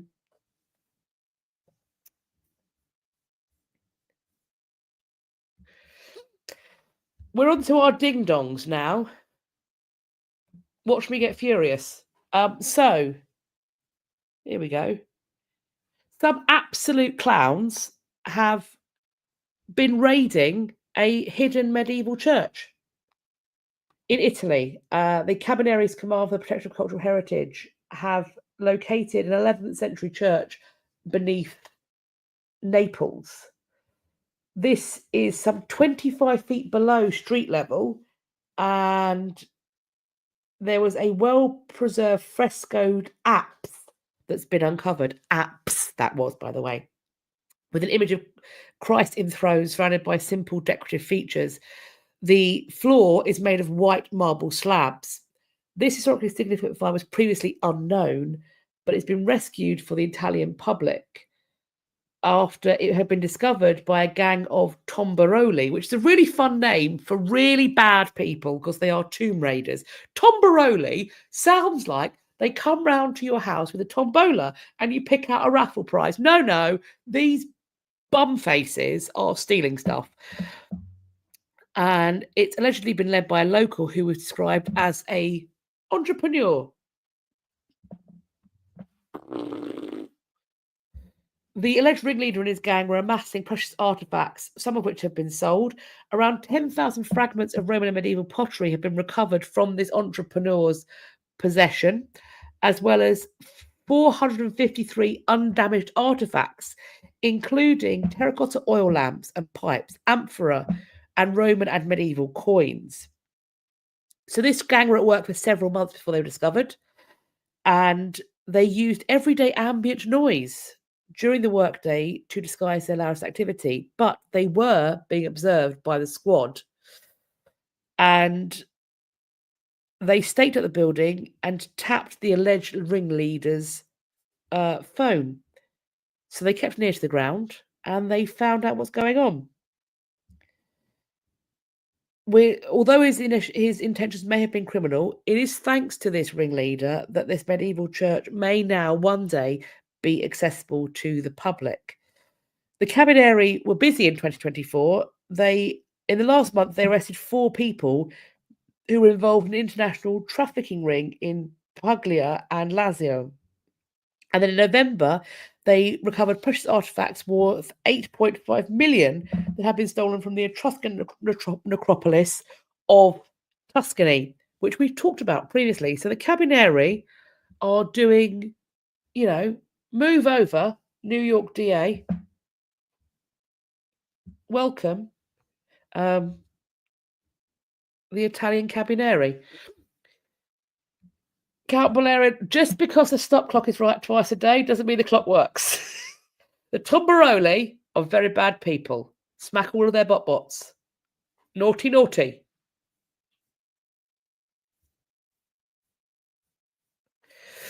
Stuart, yeah, that's the problem. Is when sites are looted, it takes the artifacts out of their precise placement. It means that you can't do analysis of the things around it, whether that's chemical, visual, whatever else. You remove it from context, and it makes it harder to do the work you need to do. Count Valerian, I knew you were being sarcastic. I was just being spicy.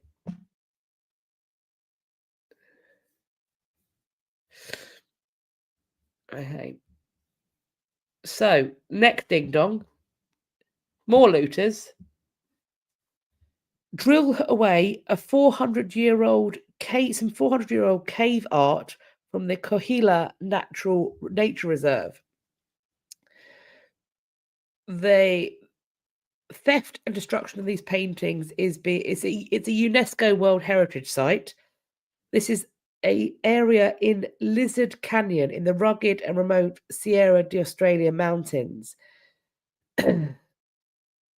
According to the National Institute of Anthropology and History, looters used tools such as drills and grinders to remove sections of rock bearing the paintings. This is not only theft, but it's irreplaceable destruction of cultural heritage. The cave paintings include intricate depictions created by Indigenous peoples, offering insight into their lives, beliefs, and artistic expressions. These sites are not only valuable for understanding pre-Columbian history and the interaction between humans and their environments during the era.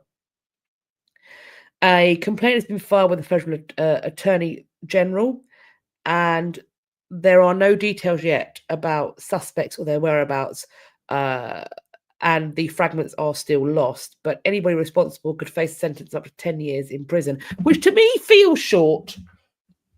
Maybe I'm irrational. Maybe but 10 years?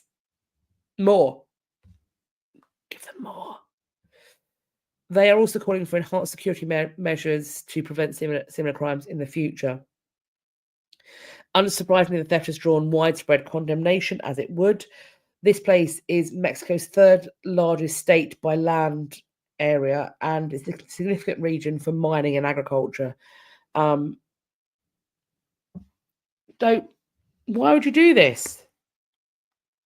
Why would you do this? So you see in the pictures, but on the off chance, some absolute tallywhacker should, I don't know, start putting things on Etsy or something.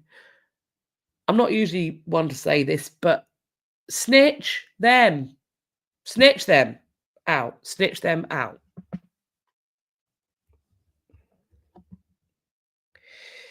More ding-dongs. Our next ding-dong is this one, which could be an accident. A climber inserted bolts into an ancient petroglyph site.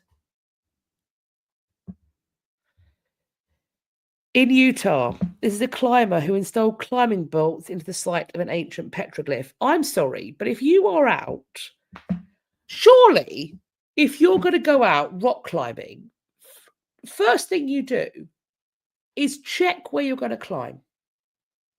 Find out the location. Not necessarily because you're like, is this historically significant? But like, is it safe? Are there things I should know about this location? Apparently this chucklehead didn't. And so turned up and didn't spot the petroglyphs, which are carved into the Paquito Desert rock, which depict pregnant sheep, and they are off a Highway 40 in rural northeastern Utah near the Colorado border. They have been designated as official state works of art in 2023. So presumably, if you looked at a map of where you were going to go poking your little climbing stuff into rocks, it would have flagged that this place is a site that you shouldn't be poking your stupid little sticks into. Climbing bolts are permanent anchors driven into a rock face used by sport climbers for attaching gear that will protect them in case they were to fall. Kick him in the head. No, I do support violence. What am I saying?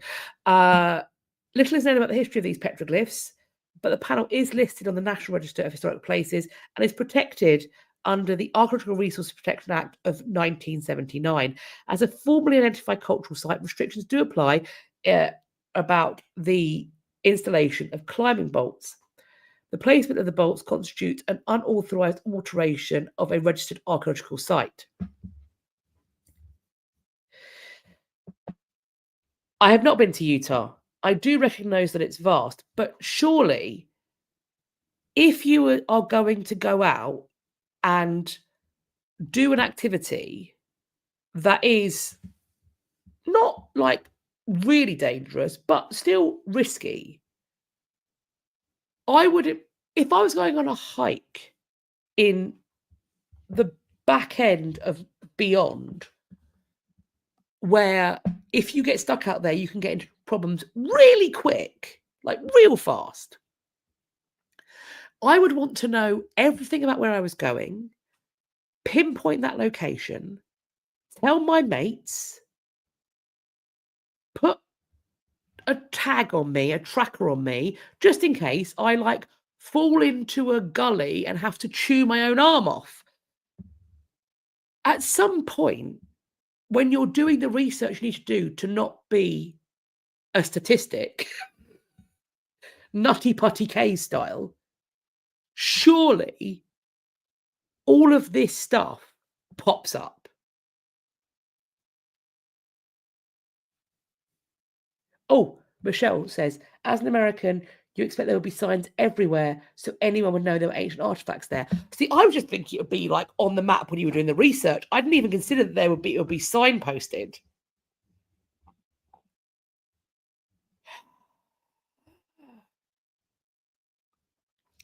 The bolts were spotted by an archaeologist on November the 8th when they were visiting the area. So it's a site that's visited by archaeologists as well, with the Utah State Historic Preservation Office to set up a site steward at this location. Too late, turns out, unfortunately. This program enlists volunteers to monitor the sites for threats, including natural deterioration, vandalism, and looting. And add to that, get fit, people. 6 bolts were found, 3 on the face directly below the panel and 3 more on the ledge below the site. Only 1 bolt had a ring attached to it, whatever that might mean. A social media user called for lawmakers to get rid of the state agency while alleging the climbing bolts weren't installed into the actual petroglyphs, just in the general vicinity, so people can more safely view them. Oh, so we're saying it's actually a favour to go and have a look at it, is it? Okay. These petroglyphs are protected by federal law that designate their boundaries to include the entire face of the rock containing the petroglyph panel. One wonders who that person commenting on Facebook was and whether or not they knew the person that were putting their little pokey sticks in there. In early December, a different woman for a different reason was arrested in Utah in connection with a case of vandalism at another petroglyph site in the state.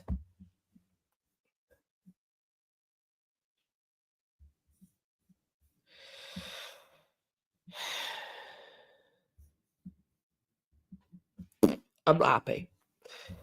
Another ding dong. An explosion has gone off outside the Dutch Museum before gold masterpieces were stolen. Robbers used explosives to force a door at a Dutch museum early on Saturday. This was a Saturday morning. And they stole several gold masterpieces. This is an explosion at the Drenthe Museum in Assen. They found the museum damaged and the gold masterpieces gone. One of which is this helmet, which dates to around 450 BCE. The museum was closed over the weekend while an investigation was conducted. No injuries were reported, no arrests been made so far.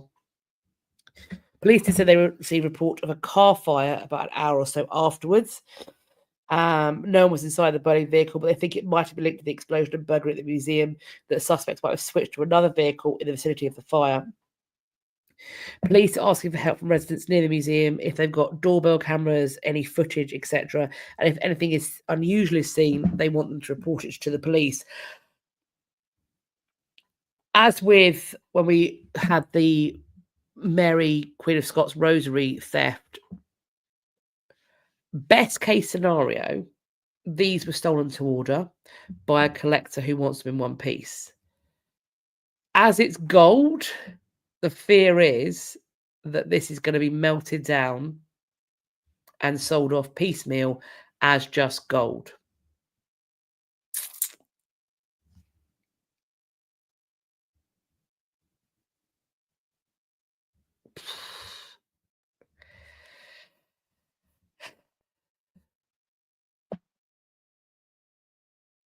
So we are now going to hop into our last section, which is SM points out that the museum explosion seems partly like an inside job. Do you know what?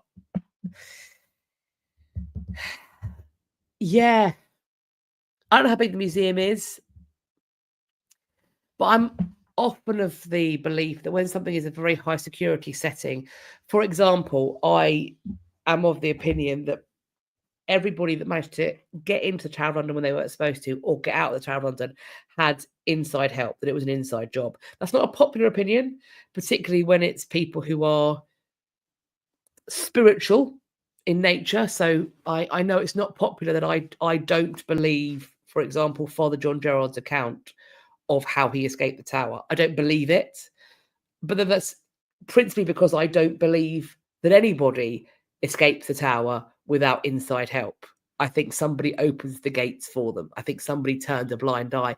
In the same way, when the peasants managed to breach the tower in the Tower of London in a way that the bastard of Falkenberg couldn't with cannon, that's because somebody opens the gates. That's because somebody opens the gates, is my opinion.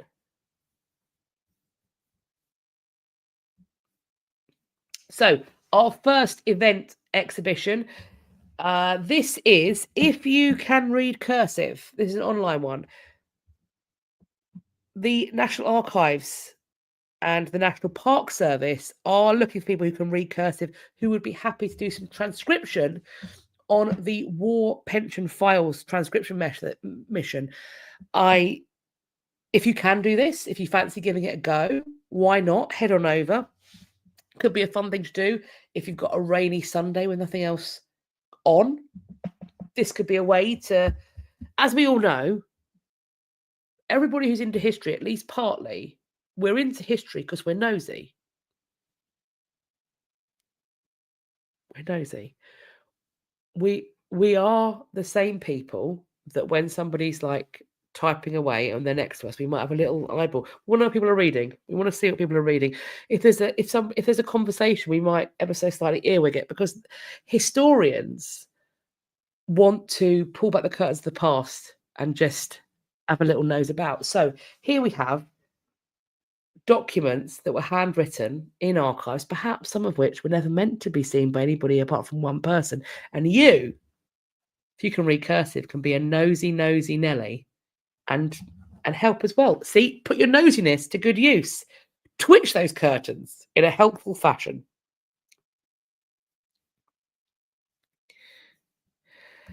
Yes, Steve, there are paleography books that are really worth checking out. There's also paleography resources online now too, to kind of practice. Because if you don't do paleography for a little while, that skill gets rusty quick, super quick. We also have, as I said again, I would never suggest that you get yourselves a VPN, but Pompeii, the New Dig, is a series on iPlayer. So all of the stuff, this is kind of an update as well, all of the stuff that we've been talking about for months, years, about the stuff that's been being found in Pompeii. This is the documentary to check out on the old iPlayer.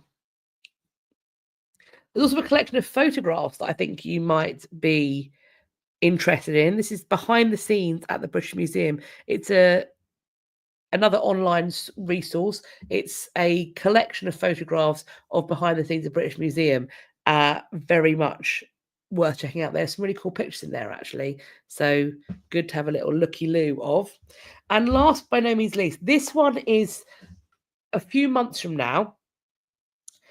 An exhibition of the, quote, very rich hours of the Duke of Berry is going to be happening at the Chateau Chantilly, starting on June the 5th and June the 7th, apologies, and going to October the 5th, 2025. So this manuscript will be on display for that time. And I want to go and see it. I don't know if I'm going to get a chance to get over there with 2 small children, but it is a beautiful piece. Also, if you don't get a chance to go over and see it in person, if you do, let me know what you think. I couldn't find any details about their accessibility at the Chateau Chantilly. So, and it's not obvious on the website, so I can't tell you how easy it is to get in and access it. What I will say is that this text has also been digitized, so you can have a little look-see online, and it is gorgeous, so definitely worth a check. Well, friends, that's what I have for you today. We are 2 hours, 10 minutes in, and I think it is time for me to wrap it up on this rainy Monday night. I hope you have all had fun. I've certainly had fun talking to you. I hope that you're going to have a great week, that wherever you are in the world, that you have a safe week, that you make friends in your local community, that you are sure that there are eyes on you and people that you have eyes on as well, that you're taking care of each other, and that we will have a very peaceful week, and that February is 200% less eventful than January. We can live in hope, hey? We can live in hope. Well, friends, thank you all. If you've watched live, if you've been with me live, thank you all for taking the time to spend this time with me. If you're watching on the playback, thank you for your time and your patience. I think for the time being, we'll be doing these lives once a month, just because logistics with small infant, etc., etc. So that is the plan for now. So please do keep sending me news items, and I will see you in the premiere next Friday, and then for a History News Live at the end of next month.